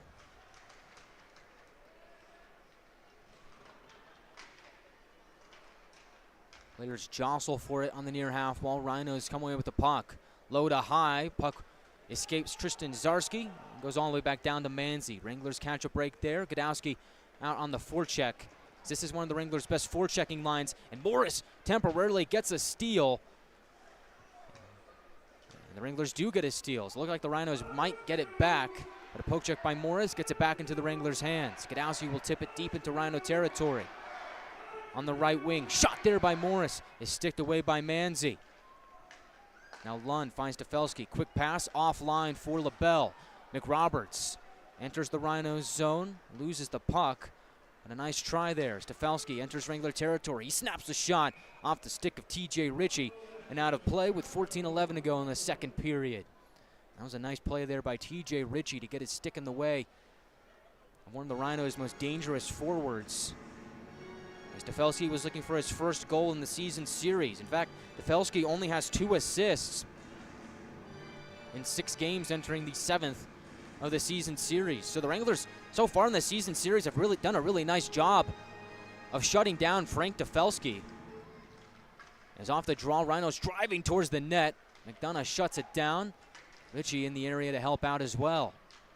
And now the big man going to work was one of the 3 players to help model these specialty jerseys. TJ Ritchie, he learned how to throw a lasso during that photo shoot. As we had a stoppage of play with 13:54 to go in the second period. And so we'll see what comes out of that. Looked like a potential offside. Now it looks like the net came off. I was going to say that looked like it was pretty close to being offside on that last sequence, but Rhinos did hold it in. Stoppage just because the net had come off behind Connor McDonough, so they get that readjusted. And they'll drop the puck to McDonough's right on the near circle of the Wranglers zone. Players crashing on top of the puck. Rhinos trying to rip a shot away. Goes wide of the mark and into the far corner. Rhinos reverse it, flip the script towards the near side, paddle it back down low behind McDonough, and back to its original corner on the far side. Triggs drops it off, looking for a trailer. Wranglers doing a nice job of getting in front of the puck as Jack Ivey was there. Rhinos trying to hem the Wranglers in their own zone as the puck pinballs back to McDonough. They'll paddle it up the far wall to Jack Ivey in the neutral zone. Leaves it for a trailer in McDonald. He'll shoot, and it goes off a body and out of play with 13:15 to go in the second period. And afterwards, you have a convergence deep in the Rhinos zone, and that's the kind of bad blood that we were talking about in the first period, although we've had a lot of that, but it seems like it's just all talk. Still just one penalty so far in the game. We're getting close to the midway point. Unique specialty jerseys for the Wranglers this weekend. Canadian tuxedo is the theme.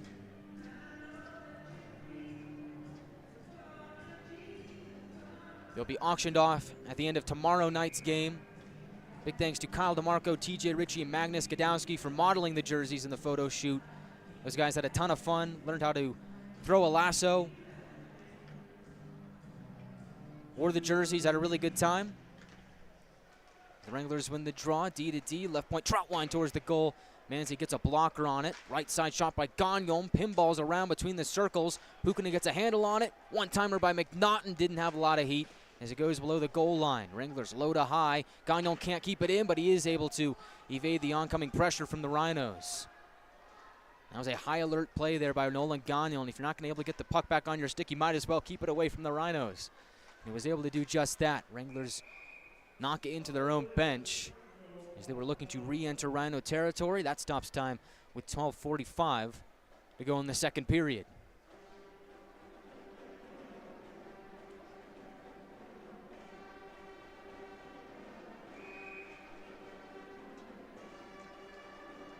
Bradley Walker against Connor McNaughton. Right in front of the Wranglers bench, head coach Austin Sutter and his assistant Connor Yanni looking on.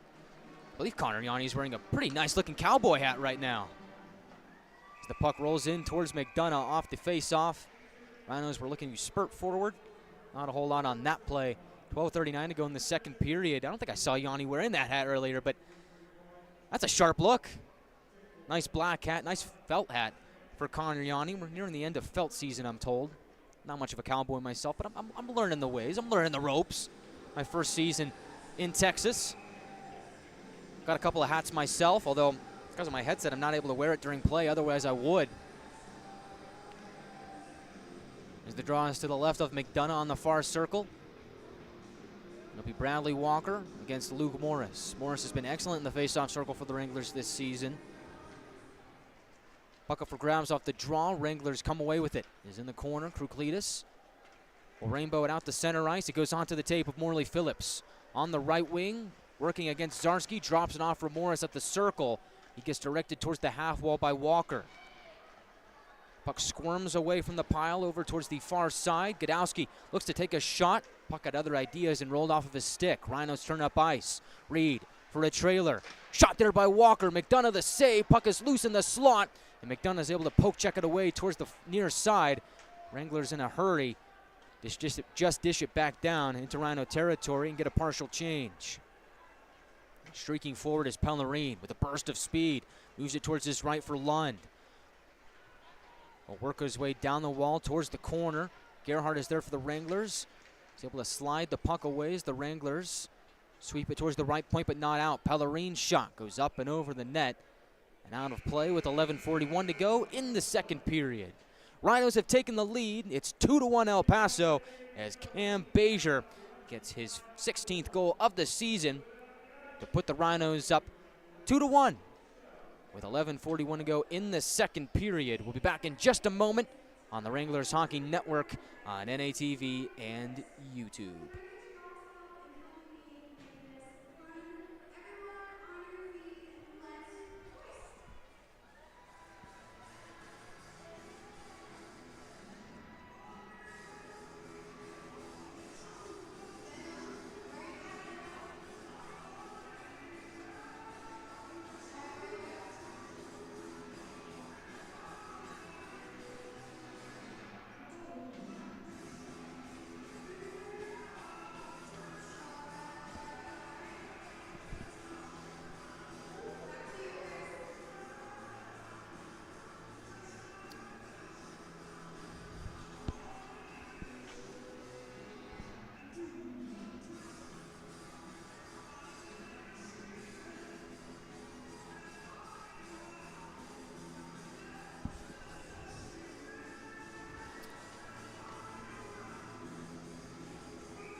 Fans are getting loud here at the Budweiser Bull Pen, dancing around, having some fun. Some members of the Amarillo Venom indoor football team are in attendance here tonight. Always nice to cheer on our fellow teams here in the Texas Panhandle, as they also call this Budweiser Bull Pen home. As on the left wing, Rhinos win the draw. Shrieking in was Pellerine. Semenyuk was able to wedge him away from the puck. Now here is the former Ice Ray, lifting it out into the Rhinos zone. Takes a couple skips, and it'll be an icing on the Wranglers with 11:25 to go in the second period. So just 2 shots on goal for the Wranglers here in the second period. For the Rhinos, I believe they have taken 5. So while shots were flowing pretty easily in the first period, to this point in the second, not so much. Although we've seen a lot of times this season that can change in an instant. Ben Ivey to take the draw against Bradley Walker on the far circle of his own zone. Ben Ivey currently on a 3-game point streak, 2 goals and 3 assists in that span. He's been pretty good since returning from injury, 2 goals and 4 assists in his last 5 games. Rhinos win the draw, looking to get to work. Wranglers break it up, and the puck goes tumbling back out to the neutral zone. Now here's a steal, pass is intercepted by Ben Ivey. In the slot is Jack Ivey, and he knocks it towards the blue paint, and Manzi, like an outfielder, is able to just snag it out of the air with his glove. And now afterwards, everybody bunches up. Everybody's got a word for each other. But again, looks like just all talk and no bite. They'll break that up. 11:06 to go in this second period, but that was a dangerous play for the Wranglers. As the pass was picked off by Ben Ivey, kind of just chucked it towards the middle as Jack Ivey was streaking towards the goal. He was looking to kind of just deflect it by Manzi. But Michael Manzi had his eye on the puck. He was able to snag it and hold it, keep the puck out of his own net. As Gerhard and the Wranglers' fourth line look to go to work. Miller to his left, Abrant to his right. Gerhard off the draw, wins it, gets it to Abrant. Works his way to the half wall, looks to dart towards the slot. He meets the full force of Jacob Germain. Rhinos look to exit their own end. Wranglers for the moment keep it in. Bolduc with the puck, banks it off the wall. Now the Rhinos do get out. On the left wing, here come the Rhinos as a thunderous hit is thrown by Gagnon on Kyle Arias. And Gagnon just 5'10", but man, he knows how to throw his weight around. Rhinos deep in Wrangler territory, looking to go back to work. He's on the far half wall. It's Bezier, who was the game's most recent goal, winding it down for Bolduc. He spins away from Troutwine. Bolduc on his backhand along the far wall, banks it off the boards. Onto the stick of Bezier. At the point, it's Pellerine, returns it to Bezier at the half wall. At the end wall, it's Bolduc. Rhinos doing a nice job of puck possession as it's flung towards the slot. Bezier to the left side, kick save by McDonough on the shot, and the Wranglers get out to center. Now here goes Jacob Miller on a breakaway. He shoots, save made by Manzi as Miller was looking to go 5-hole. That's a big stump for El Paso as Jacob Miller was rumbling towards the net on the breakaway. It was a broken play. Miller read it all the way. Unfortunately, Michael Manzi did the same.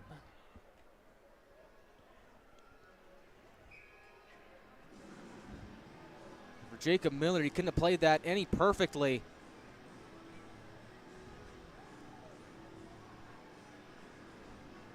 Good look there for number 9. The draw is won by the Wranglers. Left point Kruklides. He winds it around towards the near side. Crashing after is McNaughton. Wranglers looking to get a stick on it, but the Rhinos are able to joust it out into the Wranglers zone. Kyle DeMarco loses an edge, tumbles into the boards. Rhinos get the puck.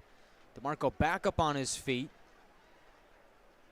Play moves towards the half wall. Everybody wants a piece of that puck. Ryan Ginger ended up on his keister, but Wranglers are able to spurt forward, get the puck back out to the neutral zone. Ginger back up on his feet. He'll tip it down towards McDonough and head towards the bench. 9:10 to go in the second period. Rhinos re-enter on the left wing. Centering pass. LaBelle was there, but DeMarco, excellent defensively. He's able to get a stick on it and break up the attempt. Rhinos forced to retreat back out to center ice. And number 2 for the Wranglers once again makes an excellent defensive play. How many times have we said that this season? As here's Torrey Lund right down Broadway. Save made by McDonough. Looks like it caught him in the mask. Looks like he's going to try and shake it off. And he appears to be all right. On the right wing, McNaughton enters. He fires a shot towards the goal. Manzi makes the save. Pukkanen exchanges with Zapp. Works his way up to the line and flutters one towards the goal. Manzi's able to snag that one and hold it with 8:31 to go in the second period. It's still 2-1 Rhinos. But you're starting to see over these last couple of shifts the Wranglers slowly chipping their way at the El Paso Rhinos defense. I think progressively, for the last couple of minutes or so, the Wranglers have done a nice job of getting back to playing their game offensively. As Luke Morris will take the draw for the Wranglers in the far circle. He wins it. Morris turning towards the goal. Takes a shot. Manzi with the pad save. Bouncing puck at center ice. TJ Ritchie will start the next breakout. Semeniuk loses the puck as it got caught into the skates of the linesman. Fans booing. Fortunately for the Wranglers, they get the puck back, although they have iced the puck with 8:03 to go in the second period. This is just one of those unfortunate plays where, you know, it's just human error. It happens. I get it. Linesman trying to get out of the way. Unfortunately, he wasn't able to. At that point, you're just lucky that the Wranglers were able to keep possession. Draw to the left of McDonough, far circle of the Wranglers zone. Medrick Bolduc, who already has a multi-point affair, 1 goal, 1 assist, will take it against Luke Morris. And Morris wins the draw. Wranglers were able to hoist it out to center, and then it goes off a glove and into the visitors' penalty box. Looks like everybody's okay. Our off-ice official in there. Looks like it might have doinked him off of his head. Looks like luckily he's wearing a hat. No damage there. Gets a pat on the back. Looks like he's okay. That's good to see. Meanwhile, our next faceoff is going to be right at center ice. Bolduc against Ben Ivy. Puck is dropped. Rhinos victorious on the faceoff. Wranglers step in. Ben will launch the puck into the Rhinos zone onto the stick of Zarski. And now the Rhinos will start their next charge. It's Mathis exchanges with Bezier on the left wing. Rhinos trying to move along the boards, and now a quick shot there. Jumping up to make the save is McDonough. Had to be on high alert to make that one. Very sneaky shot as the puck kind of just trickled away from the pile. Rhinos took that advantage to whip it towards the goal. McDonough makes the save. 7:35 left on the clock in period 2.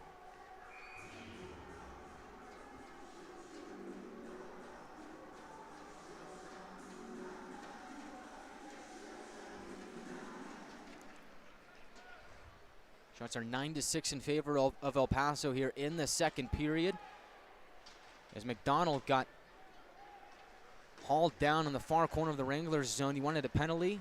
None to be had as Ben Ivy enters the Rhinos zone. McDonald racing after in the far corner. They're going to call it the late offside on the Wranglers, who thought that they initially had kept it in. It was a close call, but the Eagle Eye linesman was able to sniff it out.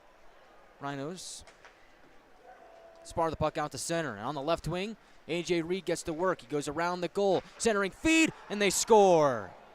That's Eddie Schepler getting the goal for the Rhinos. It is now 3-1 El Paso. Again, precision passing does good work for El Paso. They have now extended their lead to 2.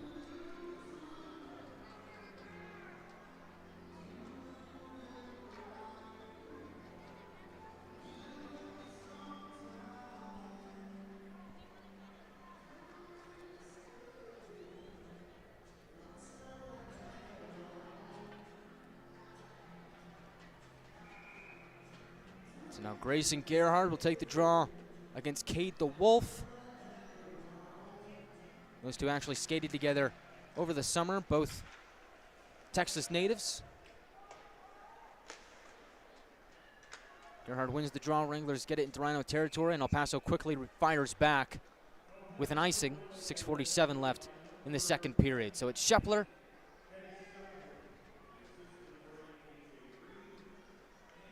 from Reed and Walker that has given the Rhinos a 2-goal lead. For Eddie Schepler, that's his 14th goal this season, point number 26 on the campaign. All of those points have come with El Paso. He played the first 8 games of the season with the Minnesota Wilderness. In fact, he was actually a teammate with Nick Troutwine in Minnesota, and they both played against Amarillo at the showcase in Blaine, and in what ended up being a Wrangler victory over the Wilderness. Rhinos deep into Wrangler territory, looking to get another centering feed, intercepted by Jacob Miller. He meanders his way through the neutral zone, take a shot, and Manzi, ready for it, makes the glove save, and hangs on to it too, with 6:21 to go in the second period.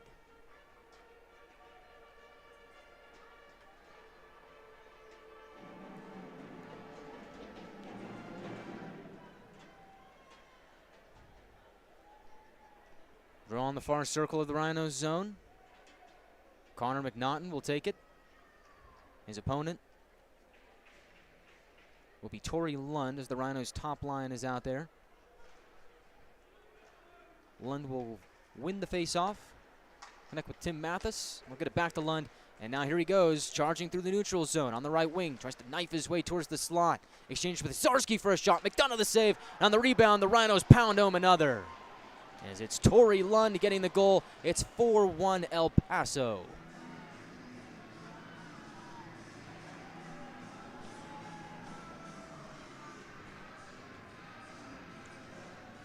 And at this point, Austin Sutter might want to consider using his timeout to kind of just slow down the bleeding, kind of regroup his guys, rally the troops.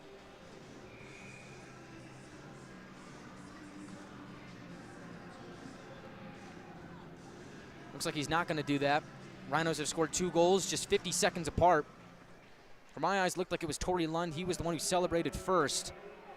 Looks like they gave the goal to Bradley Walker. I'm not so sure that's the case, unless my eyes were playing tricks on me. So we'll call it Lund from Walker.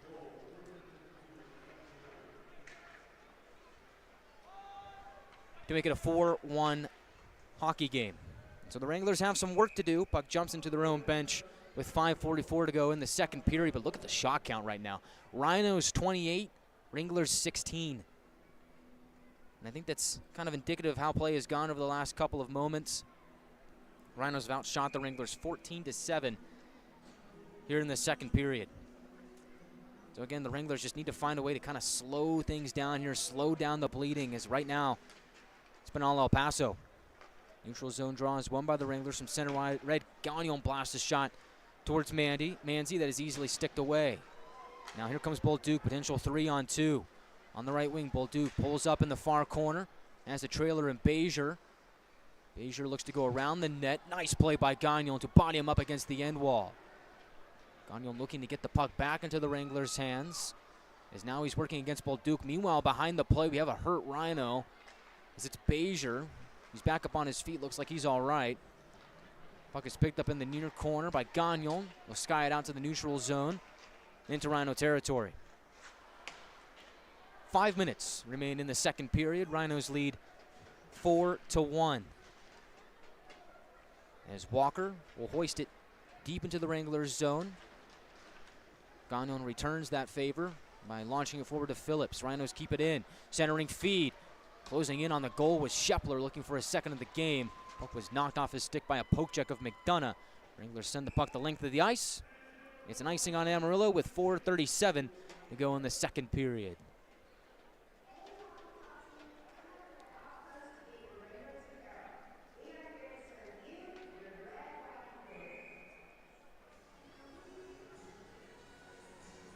Draw on the far circle of the Wranglers zone. Walker against Ben Ivy.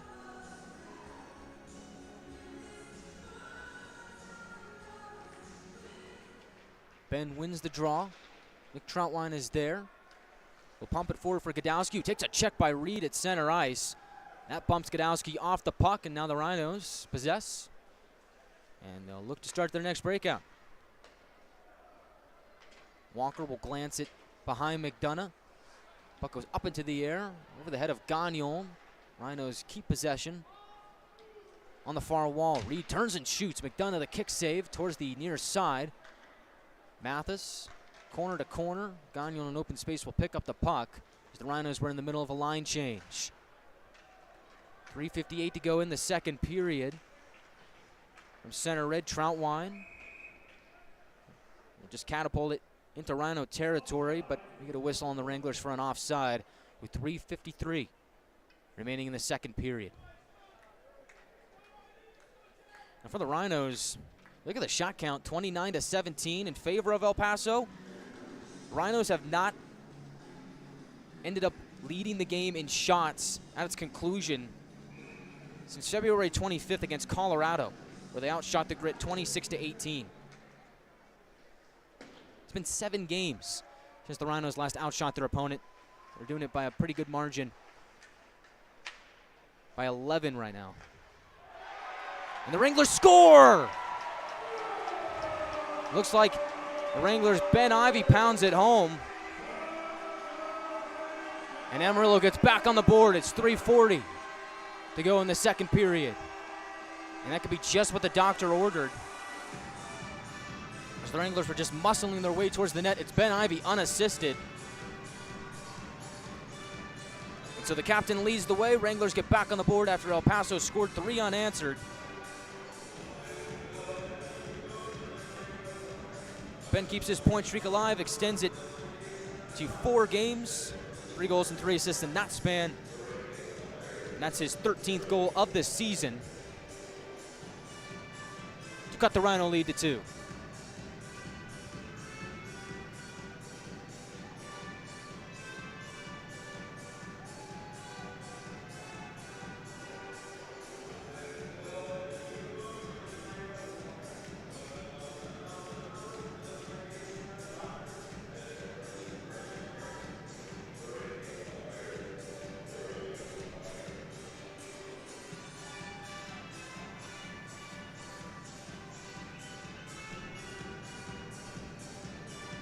So for the Wranglers, with that goal there, still got a good amount of time here left in the second period. If you can find a way to put home another and make this a 1-goal game heading into the third, that would be the best case scenario for the Wranglers.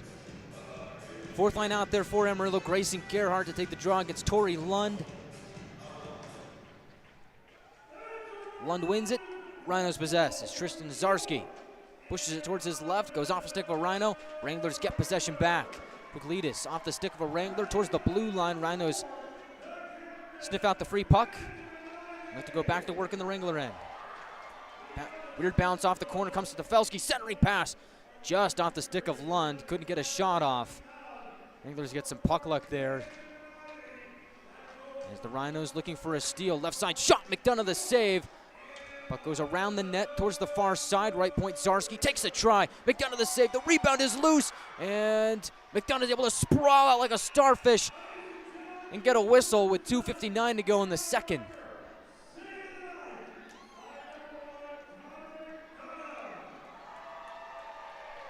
And McDonough doing some acrobatics there in the crease to just smother that puck any way he can. But El Paso now here, just 3 minutes to go in the second period, 31 shots on the board. To put that into perspective, El Paso only averages about 28 shots in a game. So the Rhinos have done a really good job of getting shots on goal here tonight. Wranglers need to find a way to stop that here and now, as it's been a pretty heavy workload for Connor McDonough so far tonight. Draws to his right, near circle of the Wranglers zone. Bolduc wins it. From skate to stick, it goes to Hiltonen. He'll move it towards the far corner. McNaughton gets it for the Wranglers. Now TJ Ritchie fakes a man, darts back behind his own net, takes a moment to survey the scene and get a lay of the land as the Wranglers start their next breakout. Stretch pass off the stick of Pukkanen and into Rhino territory. He's jockeying against his fellow countryman, Paavo Hiltonen. Rhinos get the puck, and out they go to center ice. On the right wing is Bolduc. He snaps a shot towards the net. McDonough makes the glove save. He'll hang on with 2:27 to go in the second.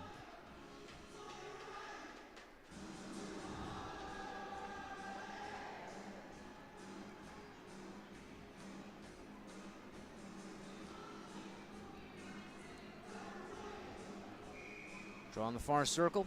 Bradley Walker against Luke Morris. Seems like those two have had a pretty good workload in the face-off circle tonight. And this time, Morris victorious, but off the draw. Walker drives towards the net. McDonough pokes it away. And on the clearing attempt, Rhinos hold it in. Shot from the left point. Shoulder save by McDonough. He directs it out of play with 2:17 to go in the second.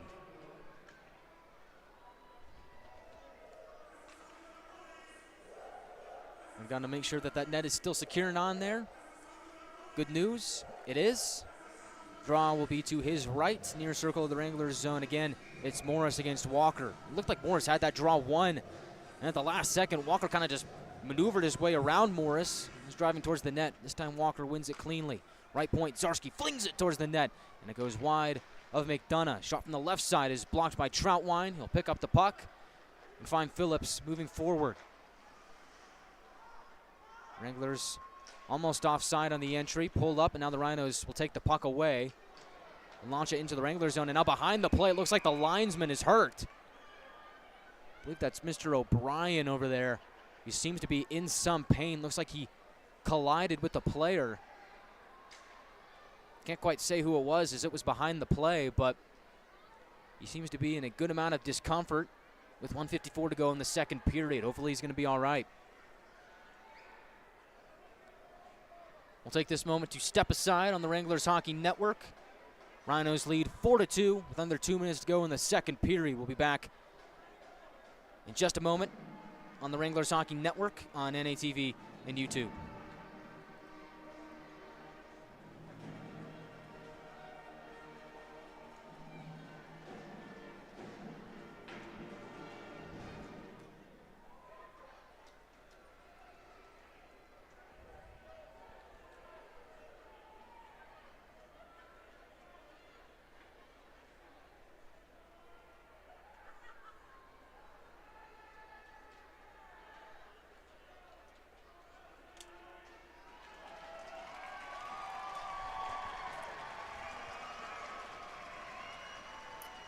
We got some good news for you as we welcome you back into the Budweiser Bull Pen.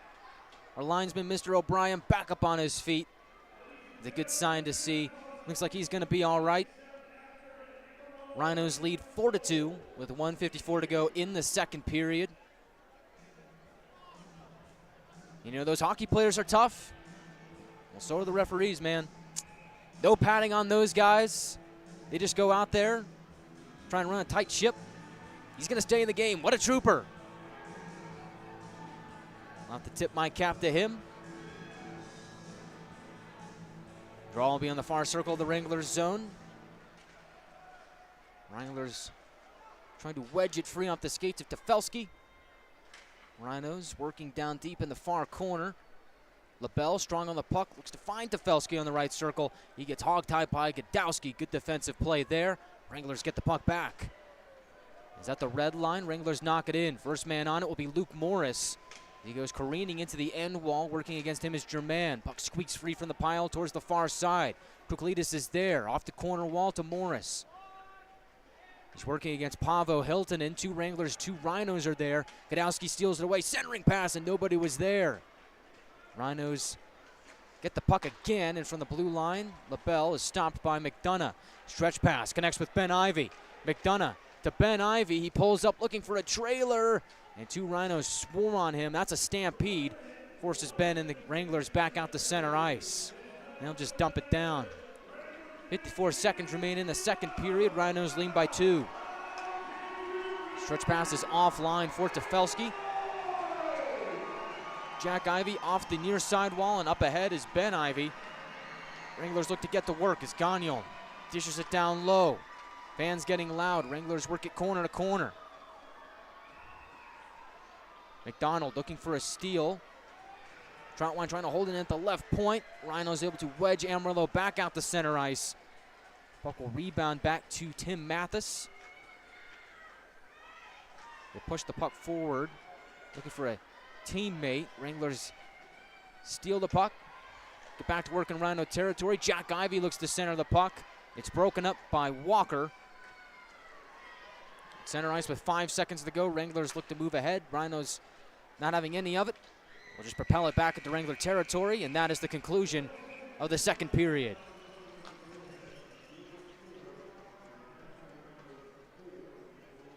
And so at the end of 2 periods, it's the Rhinos 4 and the Wranglers 2. Coming up on the second intermission report brought to you by Coca-Cola Southwest Beverages. We'll recap all the events the first 2 periods.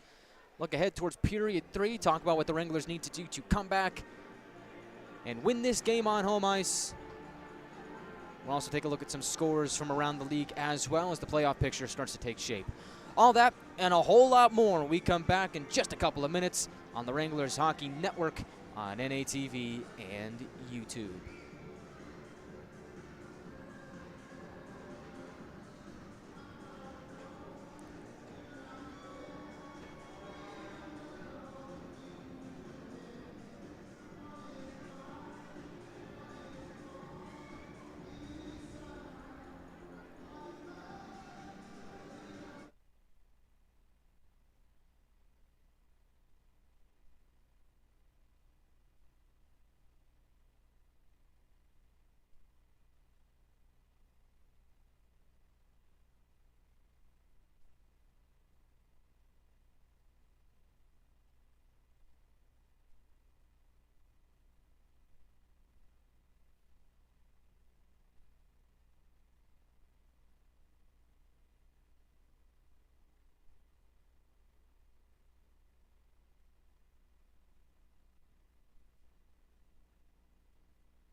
Welcome back to the Texas Panhandle inside the Budweiser Bull Pen for our second intermission report presented by Coca-Cola Southwest Beverages, where the Rhinos have a 2-goal lead over the Wranglers as El Paso has a 4-2 lead after 2 periods of play. Everybody, Guy Chiarenza here from downtown Amarillo, as it's a big matchup in terms of playoff implications. It's also a big matchup between 2 South Division rivals. Doesn't get any better than this, and this game has been pretty fun so far, although the second period seemed to really belong to the Rhinos. As we start our game recap to this point, it was El Paso getting off and running first as Medrick Bolduc found the back of the net with 11:38 to go in the first period.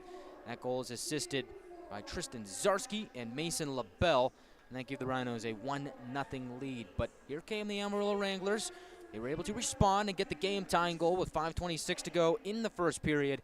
Topi Pukkanen gets the goal from Roman Zapp and Kyle DeMarco to make it a 1-1 game.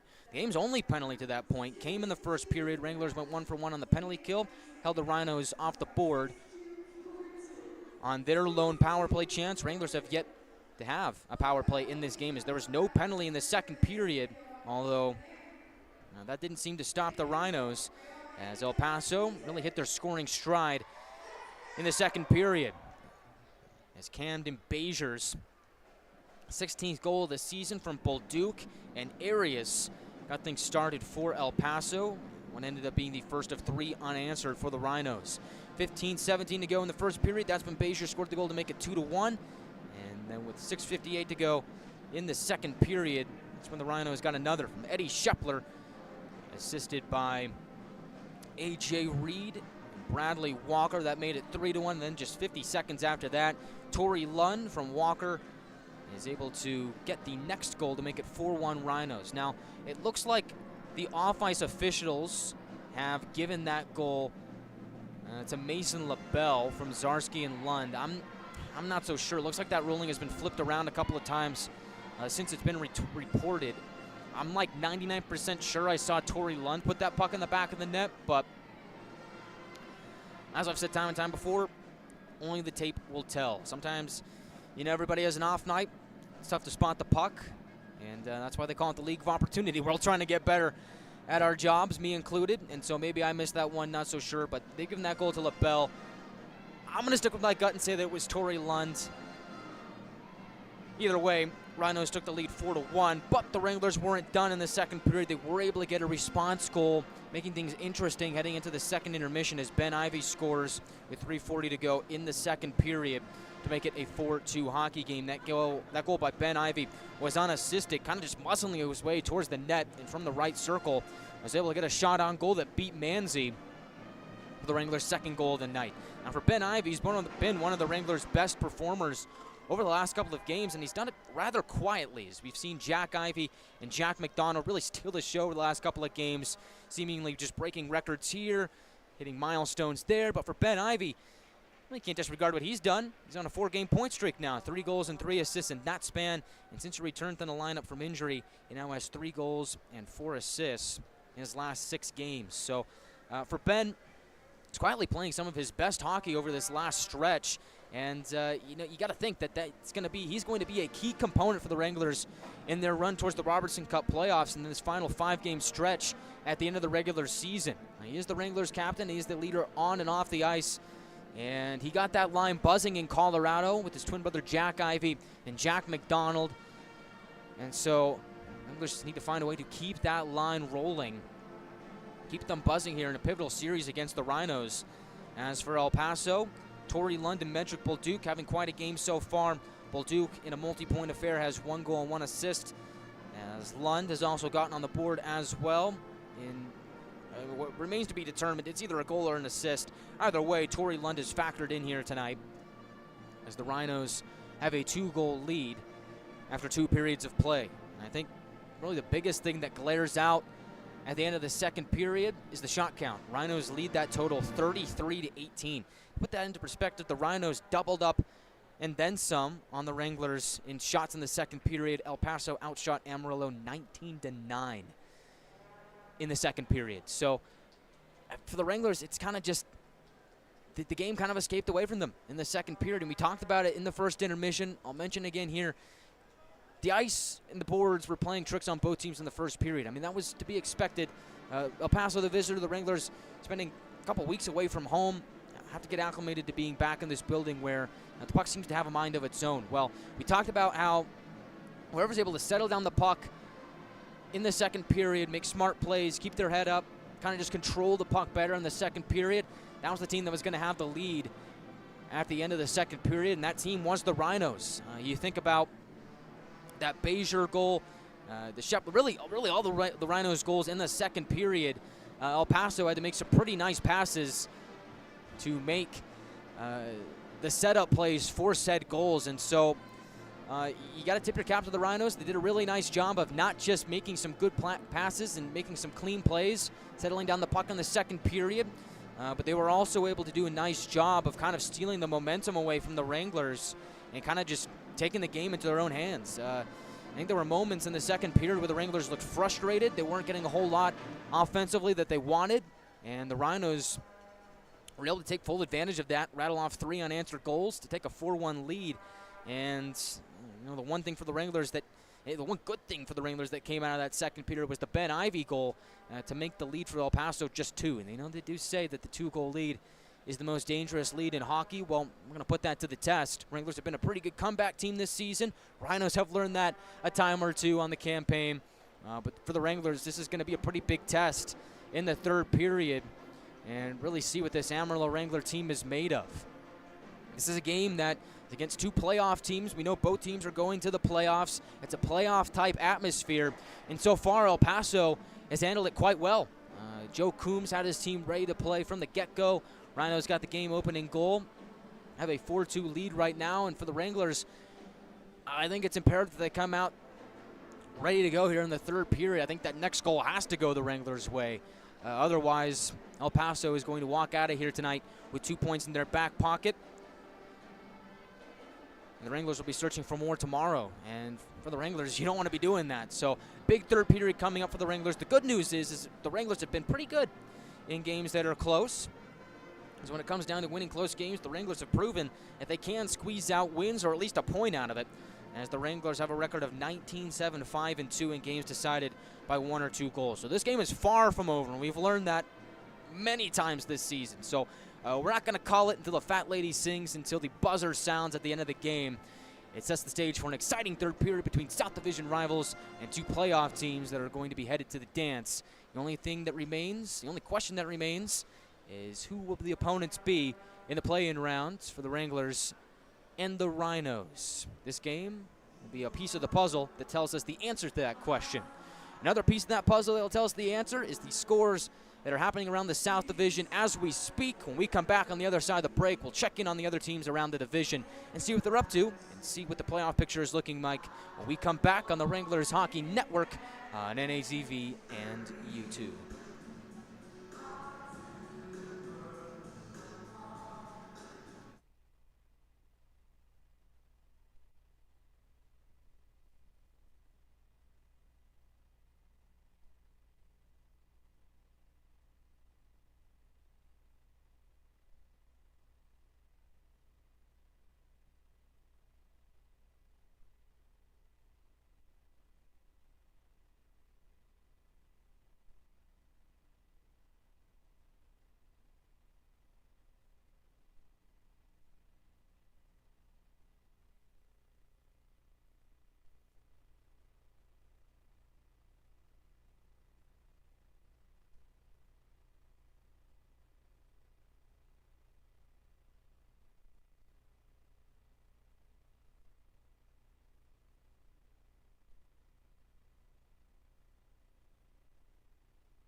4-2 is your score in favor of the El Paso Rhinos as we bring you back inside the Budweiser Bull Pen for the tail end of our second intermission report, brought to you by Coca-Cola Southwest Beverages. I'm Guy Chiarenza, having some fun on a Friday night in this division battle between South Division rivals, Wranglers and the Rhinos. Always a fun affair when the Wranglers meet the El Paso Rhinos. The games this season against these two clubs have not disappointed.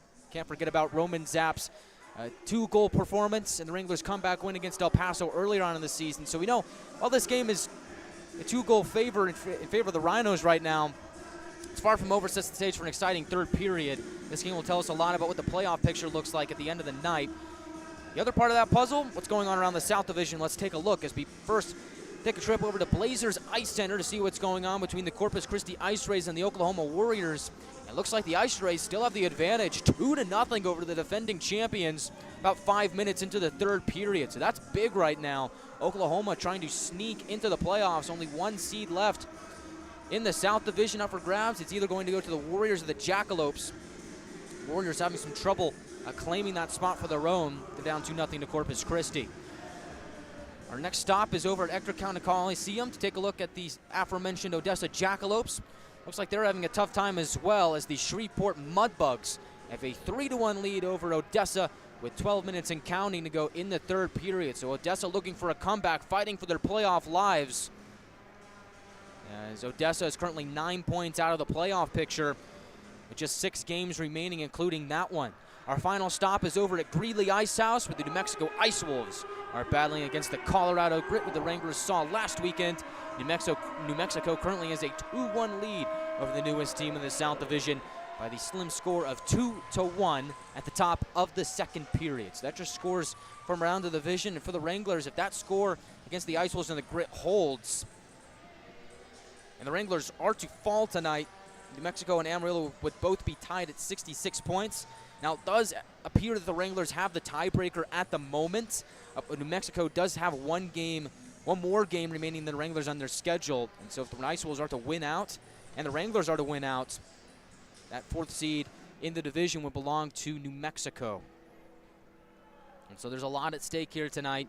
It's a big game for the Wranglers. Might be their biggest test yet. I know we say that a lot on this broadcast, but the Wranglers have been tested a lot this season, but kind of feels like this moment, it's a playoff-type atmosphere. A lot is on the line. How do these Wranglers respond? The good news is they're back at home. They've got Wrangler faithful cheering them on. It's a ruckus crowd here at the Budweiser Bull Pen, and they're going to need all the help of their fans to come away victorious here tonight. Down 4-2 at the start of the third period. We'll be back here again tomorrow. Same time, 7:15. You can get your tickets at panhandletickets.com. As for right now, we'll drop the puck on third period action between the Wranglers and the Rhinos.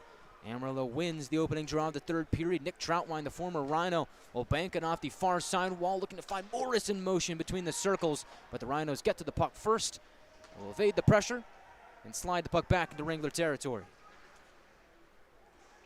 Orly Phillips working against Lund at the half wall. Lund gets the steal. Drop pass to Felski, a shot, and he scores. Frank Felski gets his first goal of the season series, and the Rhinos get their 3-goal lead back. It's 5-2 El Paso.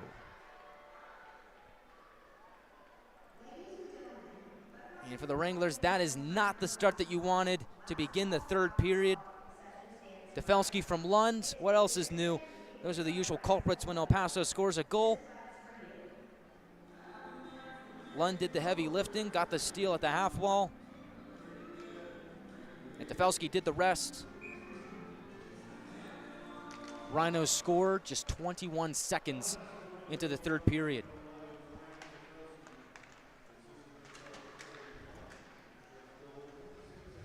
Mathis from center ice takes a check, but is able to drop the puck back into the Wranglers zone. And so now Amarillo again staring down the barrel of a 3-goal hole. Look to get to work. Ben Ivy leading the charge. Looks to center it for McDonald. Pass was behind him. Jack Ivy picks up the puck and flings it wide of the goal. Ben Ivy lurking. Finds DeMarco pinching down. Right wing shot goes in and out of the blue paint. Kruklitas a try from the left wing. That goes wide of the goal. And back onto the tape of Ben Ivy. Takes a check from A.J. Reed. And he gets bumped off the puck. El Paso will just lift it back into Wrangler territory.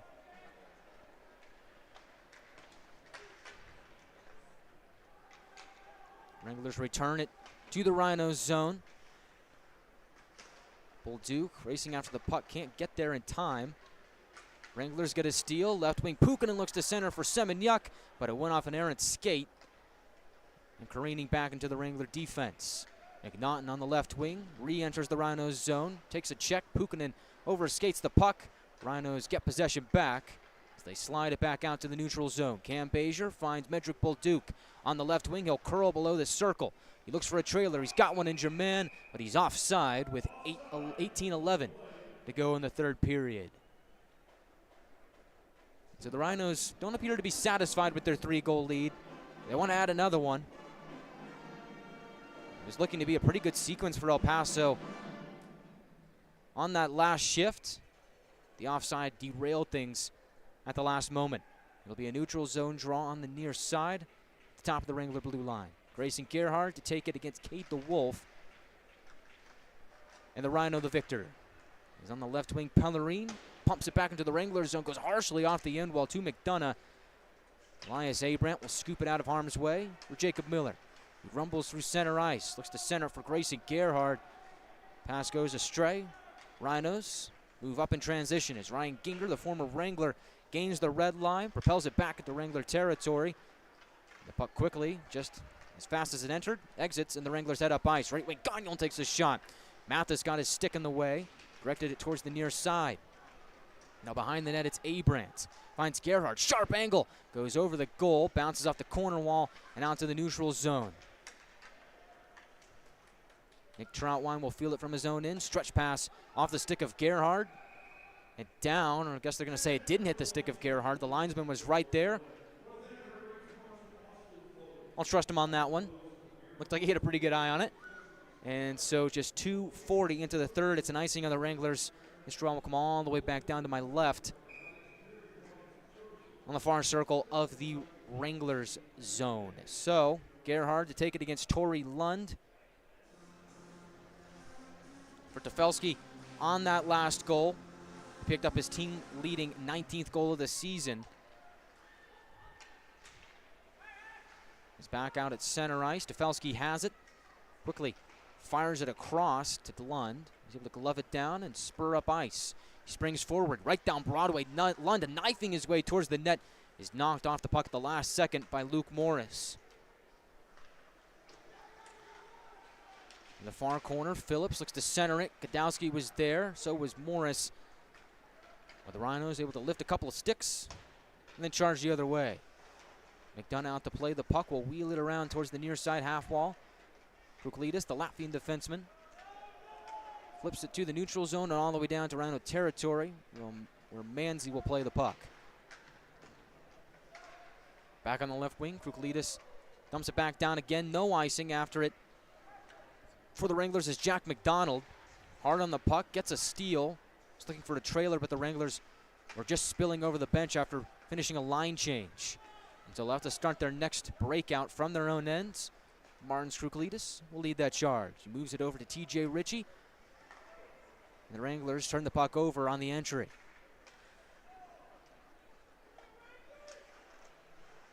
Walker working against Ritchie in the near corner. With help from Ben Ivy, the puck is poked away from the pile. Now on the far corner, it's A.J. Reed. He'll turn towards his forehand and spin it back behind McDonough. McRoberts gets a stick on it for the Wranglers. It goes into the near corner. Ben Ivy peels the puck away from the boards, moves it corner to corner. On the far wing, Jack Ivy will pick it up and just float it back to Rhino ice. Did not gain the red line. That's another icing on the Wranglers with 15:35 to go in the third period. Kind of seems like after that Tefelsky goal to open up the scoring in the third period, just 21 seconds in, they haven't had a whole lot more. Rhinos have done a good job of bottling up the Wranglers, not giving them a lot to work with. Seems like El Paso's kind of content with where they're at with the 3-goal lead, although the Wranglers doing a pretty good job defensively after allowing the Tefelsky goal. Not a whole lot of shots here in the third period so far. It's at the left point. Rhinos can't keep it in off of the face-off win. Bezier chucks a pass behind Zarski, and so Bezier will just go back and pick it up for El Paso. wait behind Manzi and see what unfolds in front of him. Forechecking is McDonald, making him make that decision a little quicker than he wanted to. Rhinos go the other way. Bezier with a shot in close quarters on McDonough, and the Wrangler netminder is able to get across and make the save. He gets a whistle with 15:07 to go in the third period. He keeps it a 3-goal game.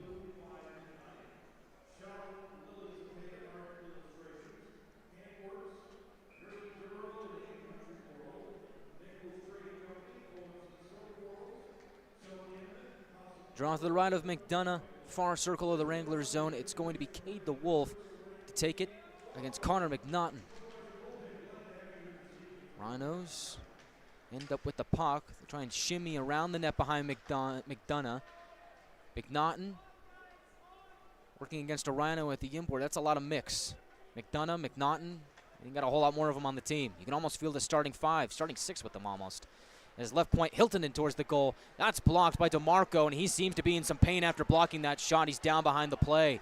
Meanwhile, Zapp moving forward over the attacking line. Rhinos stuff him. Will just pop the puck below the goal line for McNaughton. DeMarco now just getting up, and he's going to work his way gingerly towards the bench. Not a good sign for the Wranglers. Hopefully he's going to be all right. He's been a shot-blocking machine for the Wranglers. We'll get some medical attention as the Rhinos fling it back to the Wranglers zone. On the left wing, Gerard a shot towards the goal. Manzi the pad save. He directs it towards the far boards. Rhinos will exit as Stefelski, lunging forward, is able to feather it across for Torrey Lund as McRoberts jousts against number 12 in right. See, there you go. There's another Mick. As we were hanging out with Henry McRoberts at Westgate Mall this last week, handing out tickets, trying to get some fans hooked on hockey.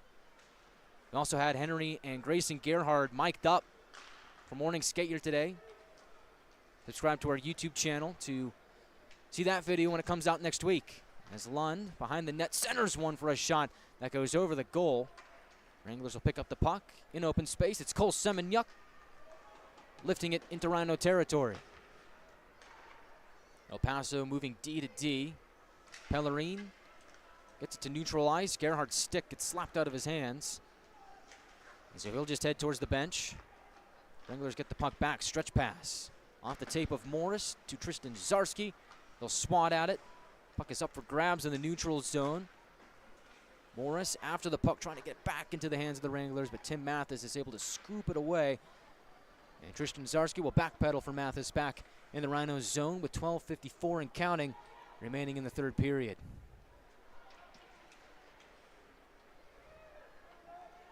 Zarski will swing out on the near side, connect with A.J. Reed. He'll spring forward in the neutral zone and chuck it back down to Connor McDonough. Play keeps moving along towards the far side boards. Mathis will reverse it back towards the near side. Centering attempt goes off the stick of Reed. Morley Phillips is able to lift it out to the red line. It'll be met by Zarski there and a couple more players. His play gets pinned up right at the red line along the boards. Rhinos wedge it free and dump it back down. Stretch pass for the Wranglers on the money for Morley Phillips. He banks off the boards and is able to bump away Germain as well. There's no taking down the big man. Big hit there for Morley Phillips. He's still out there on the forecheck, although the Rhinos are able to evade that. That's something that Morley Phillips has done really well this season. He's doing good work on the forecheck. They're stymie the Rhinos on their next attempt, driving towards the goal. Ben Ivey moves the other way. They'll backhand it down behind Manzi. Jack Ivey on the forecheck for the Wranglers. Couldn't get a sniff of the puck as the Rhinos were able to body him away from it. And El Paso will send down the distance for an icing with 11:41 to go in the third period in a game where the Rhinos lead 5-2.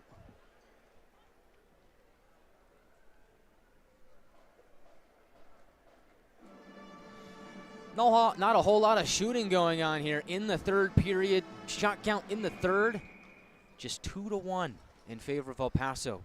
But the difference, one of those shots for El Paso found the back of the net. Frank Stefelski just 21 seconds into the third. I think that sucked a lot of momentum out of the Wranglers, who are still looking to find a way to claw back into this game. Jack Ivey in enemy territory. On the far sidewall, gets the puck poked away, and now here goes Kyle Arias. He'll bank it off the wall for Bezier. deep into the Wranglers zone. He's met by TJ Ritchie. Jack McDonald trying to jam the puck away from the battle along the boards. 2 Rhinos, 2 Wranglers are there.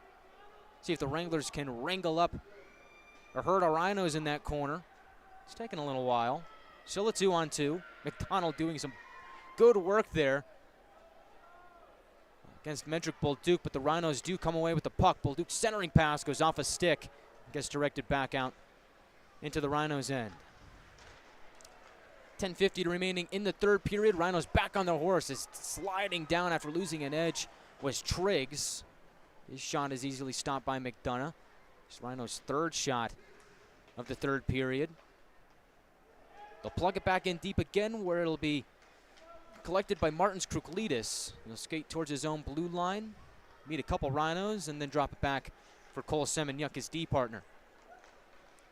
Looks like the Wranglers trying to move around their D-men with different partners. I think they were doing that before DeMarco blocked that shot. Just something that I've noticed over the last couple of moments here in the third period is Topi Pukkanen finds McNaughton. Wranglers enter the Rhinos zone. Puck goes off the end wall. Rhinos pop it towards the far side. LaBelle finds Lund, and now here he goes, collecting a bunch of steam in the neutral zone. And a good play by Roman Zapp to direct him towards the boards and force the puck out of play with 9:52 to go in the third period. It's the Rhinos 5 and the Wranglers 2 with 9:52 to go in the third period. You can't count out the Wranglers. They're always good for an exciting comeback. We'll see if they have one in store for us when we come back on the Wranglers Hockey Network on NATV and YouTube.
Welcome back to downtown Amarillo.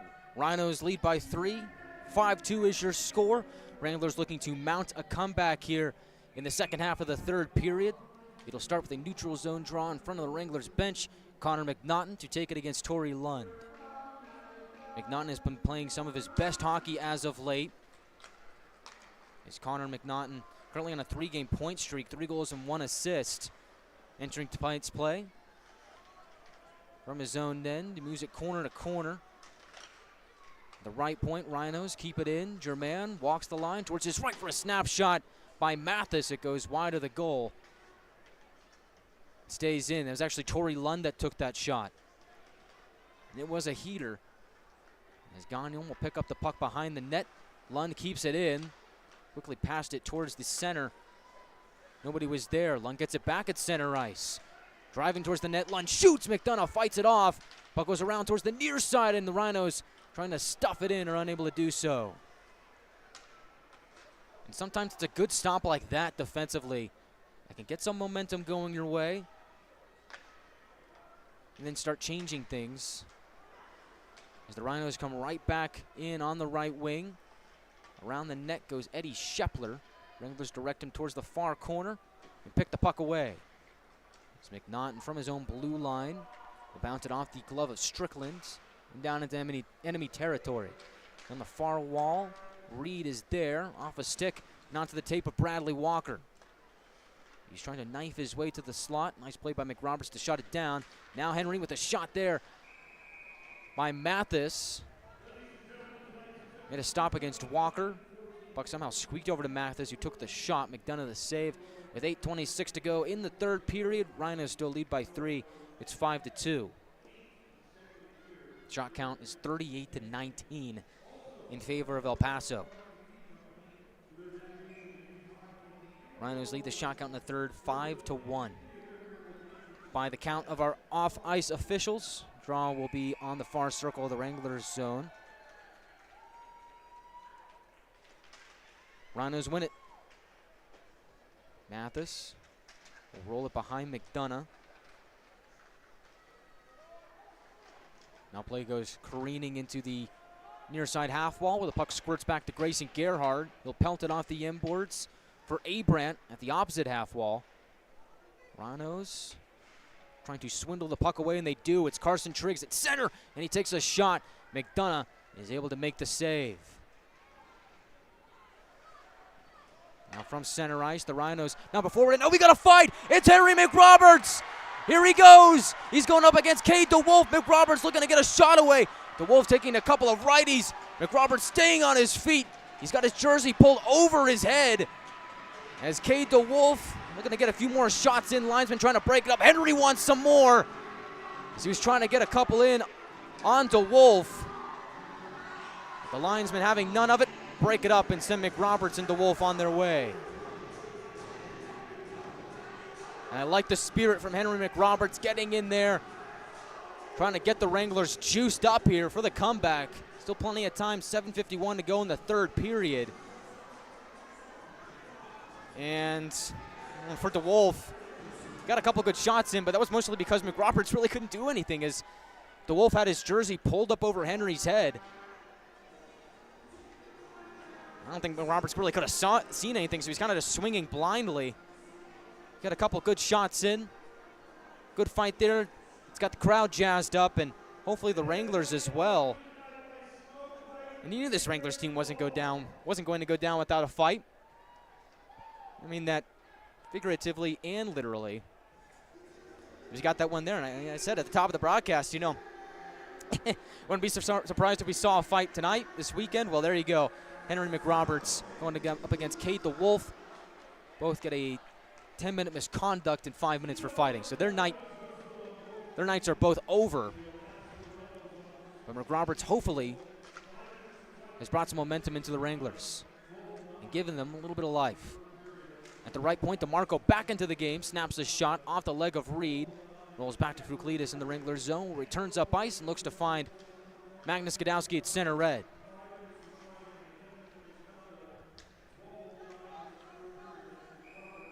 Rhinos have iced the puck with 7:19 to go in the third period. It'll be an offensive zone draw for the Wranglers. And again, good to see Kyle DeMarco back out there. He's heading back towards the bench for a line change. Looks like that last one was just a bit of a stinger. It's good to see for the Wranglers. DeMarco has been one of the Wranglers' best D-men all season long. Just quietly gives you strong and steady defense. Gives you some offensive output at times as well. In fact, DeMarco's actually having his best season offensively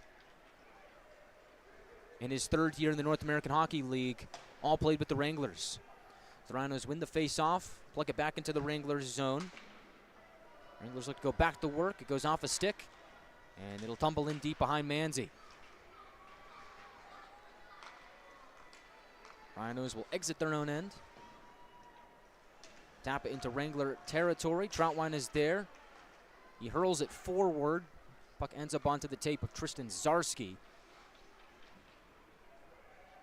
With 6:42 and counting to go in the third. Rhinos feed it back into the Wranglers zone. McDonough looking for a stretch pass to McDonald. Doesn't get it. Offline, and so the Rhinos, with the puck in their own end, start their next charge. I don't think that's a pun, but no pun intended, although I kind of like the way that sounds. As the puck goes off a stick on a Wrangler D-to-D pass on their own blue line and into the Wranglers bench with 6:17 to go in the third period. Yeah, that's the thing that Rhinos do. They charge. Yeah, man, I wouldn't want to get in front of a Rhino.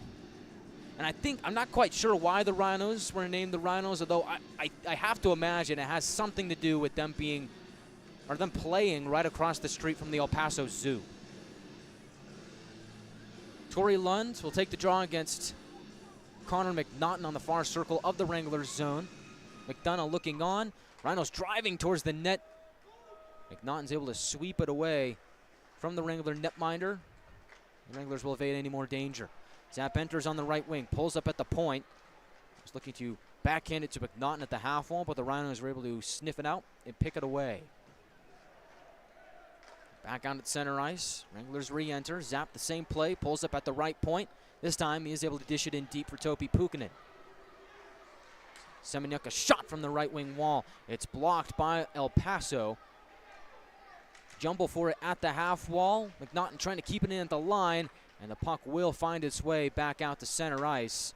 As TJ Ritchie finds McNaughton on the left side, drops it off. Zap a one-timer, and Manzi is able to get just enough on it and reel it in for the stop with 5:31 to go in the third period.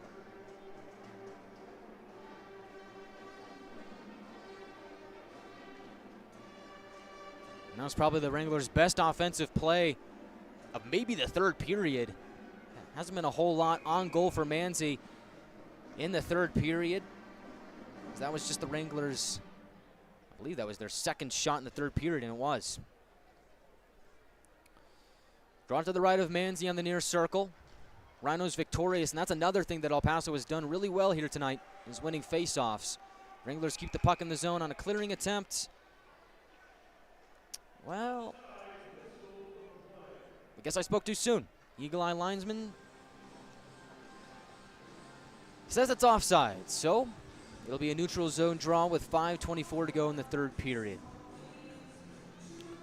That one's in my blind spot. I'm sure everybody on NATV and saying, well, you know, that came out over the line. Camera's on the opposite side of the building from me, and so what you see is entirely different from what I see. It's two different perspectives, but still the same game.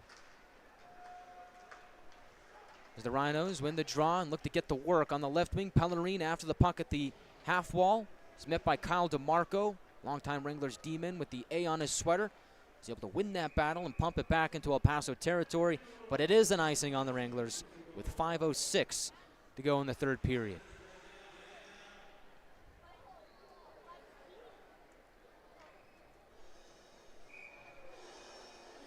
I think the most surprising thing, I mean, there's been a few surprising things here in this game, but one of the most surprising things to me is just the one penalty.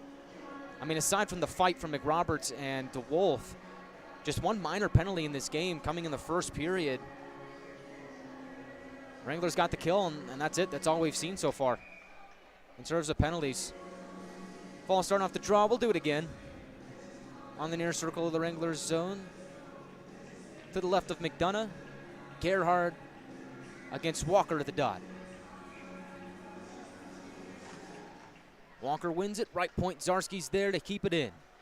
Drive his way down the wall. Burrows towards the net. Backhand try. McDonough shuts it down. Puck is loose in the blue paint. Reed is there, and McDonough is able to swarm the puck with his glove and freeze it with 4:54 to go in the third period. Now down after the play is Eddie Schepler.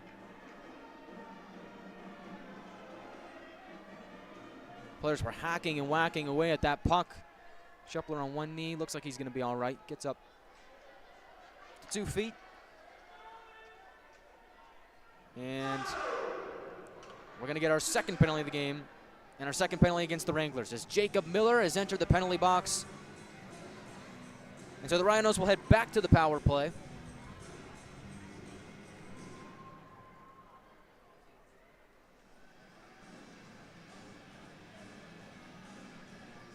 With 4:54 to go in the third period. Rhinos 0 for 1 on the power play.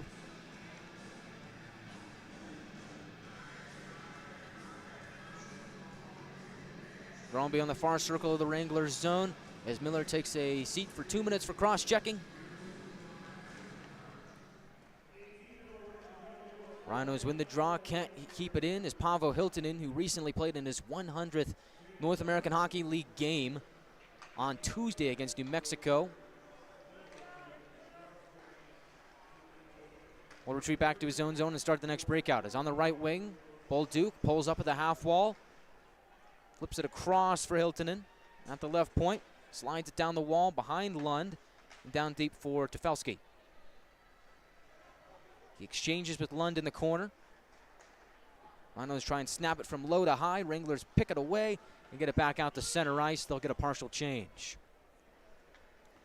1:17 to go on the penalty to Miller. A little over 4 minutes to go in the third. Jacob Germain over Wrangler blue. Move it towards his right for LaBelle.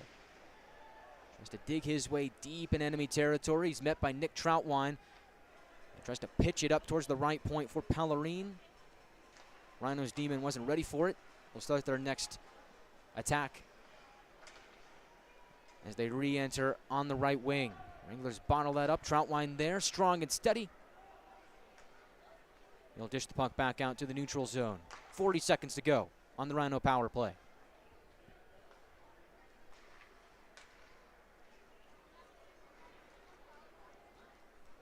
Tim Mathis with it now.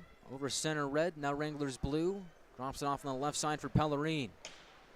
They'll hack it off the end boards for LaBelle. Low to high. Wranglers get a steal. Connor McNaughton bursts down the left wing towards the goal, and he couldn't get a shot away. Nice defensive play by Alexander Pellerine to shut down the hot hand in Connor McNaughton.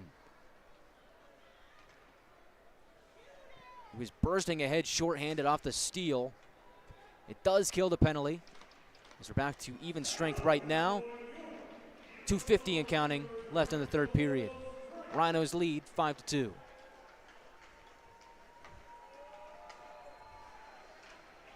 Rhinos bottled up on the zone entry. Ruklidis connects with Pukkanen at the red line. He'll feed it towards his right for DeMarco, who is able to heave it into the Rhinos zone. And now El Paso back out at center ice. Bradley Walker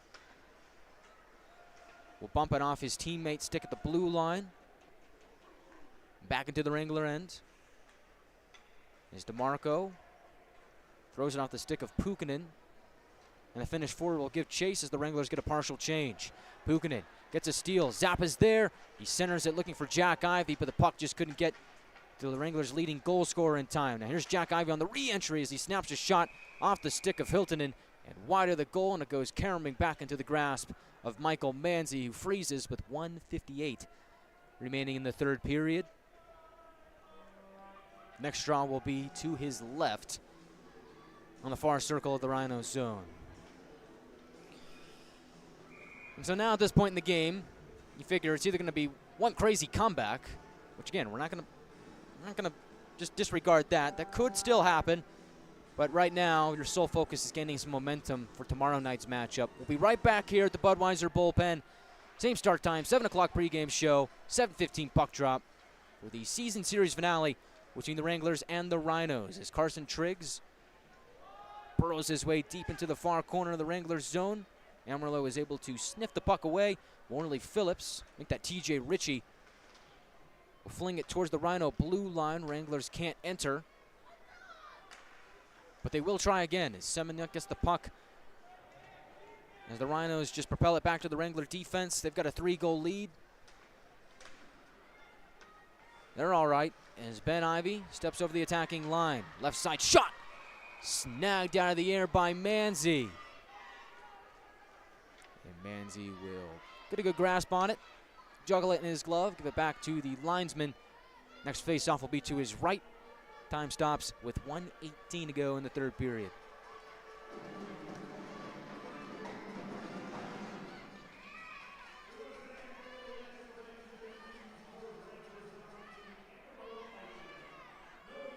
Luke Morris will take the draw against Bradley Walker, near circle of the Rhinos zone. To his left is Phillips, to his right is Godowski.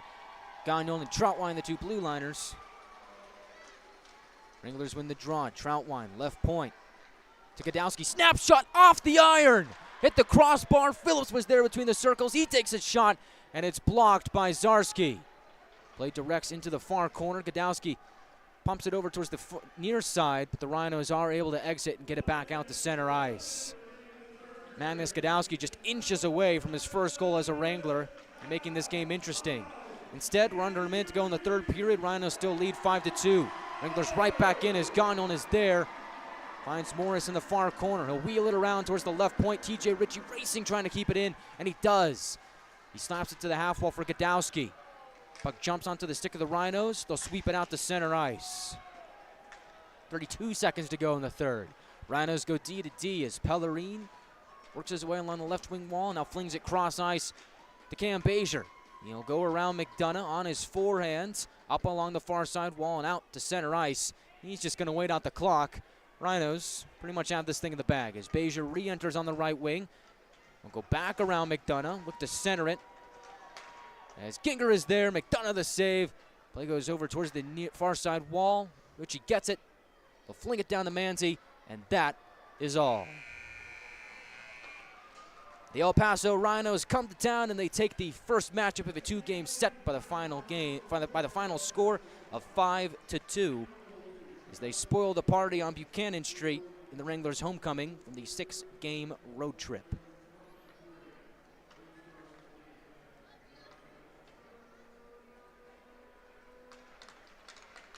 Wranglers will salute their crowd. We'll be back here again tomorrow night.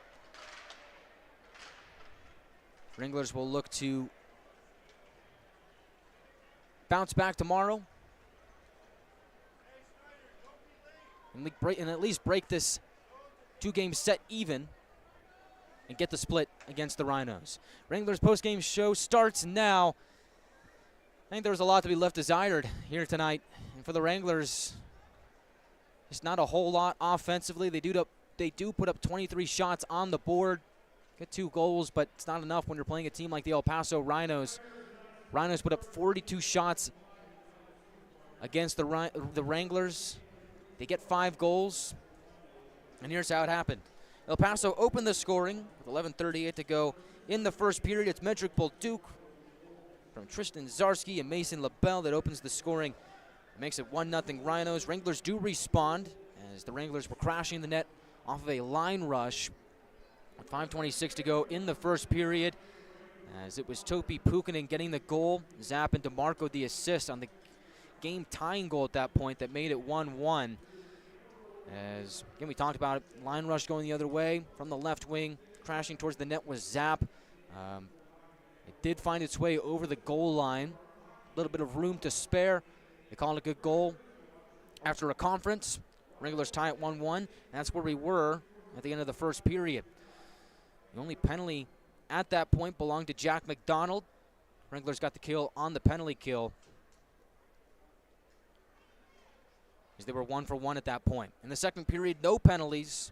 Rhinos, though, get the first of what was 3 unanswered from Camden Bezier, assisted by Medrick Bolduc and Kyle Arias. Just a little under 5 minutes into the second period, make that 4:43 to be exact. As Bezier's 16th goal of the season makes the 2-1 game. And the Rhinos, with 6:58 to go in the second period, get another. This time it's Eddie Shepler off of some precise passing from A.J. Reed and Bradley Walker. Make it a 3-1 game, and then just like that, just like lightning, just 50 seconds afterwards, it's Torrey Lund from Bradley Walker to make it a 4-1 game, extend the Rhinos lead to 3. But hold on a second. Wranglers do get a goal at the tail end of the second period. Ben Ivey with 3:40 to go in the second, brings the Wranglers within 2 to make it 4-2. And so at that point, it looked like the Wranglers just 2 goals back of the Rhinos. Could have a chance to come back and win this thing. Well, the Rhinos quickly shut that down early on in the third period, as just 21 seconds in, Torrey Lund is able to peel the puck away on the far side boards, drop it off for Frank Defelski. And that's all it takes, as Frank Defelski is able to fire it by Connor McDonough for his first goal of the season series and make it a 5-2 game. That is your final score. The Wranglers were unable to recover from the Rhino outburst in the second period. We did have one more penalty in the third period. Second of the night, second against the Wranglers. Wranglers' penalty kill does end up going 2 for 2. They did not get a power play chance in tonight's game. So in the open, we talked about how special teams might be a factor. It's a non-factor. We didn't get a whole lot on the penalty front, and so we'll see if that changes tomorrow. But that was pretty surprising to me entering tonight's game, as I did think that the special teams battle would come into play, as both teams boast top 5 power play units. Wranglers' penalty kill top 10. And so I thought that might be a key talking point in this game, but again, ended up being a non-factor. So the Rhinos win 5-2. They improved to 34, 14-4-2. They now have 74 points on the season, still third place in the South Division, although they gained some traction, gained some ground against the Wranglers, who fall to 29, 19, 6-2, and still stay at 66 points in the South Division. And for the moment, they're in fourth place, although we'll take one last look at our out-of-town scoreboard right now and see what's unfolding around the rest of the South Division so we can get some clarity on what the playoff picture looks like at this point before we step aside for the night. We'll start over at Blazers Ice Center. Looks like that game going to overtime, so the Warriors are able to claw their way back and find a way to tie the game up at 2 against the Ice Rays, but looks like Corpus Christi has just scored. Michael Valdez gets the overtime winner. Ice Rays defeat the Warriors 3-2 in overtime. So Oklahoma does pick up a point off of that. They now have 59 on the season with 5 games remaining on the year. So Corpus Christi does play a little bit of spoiler there.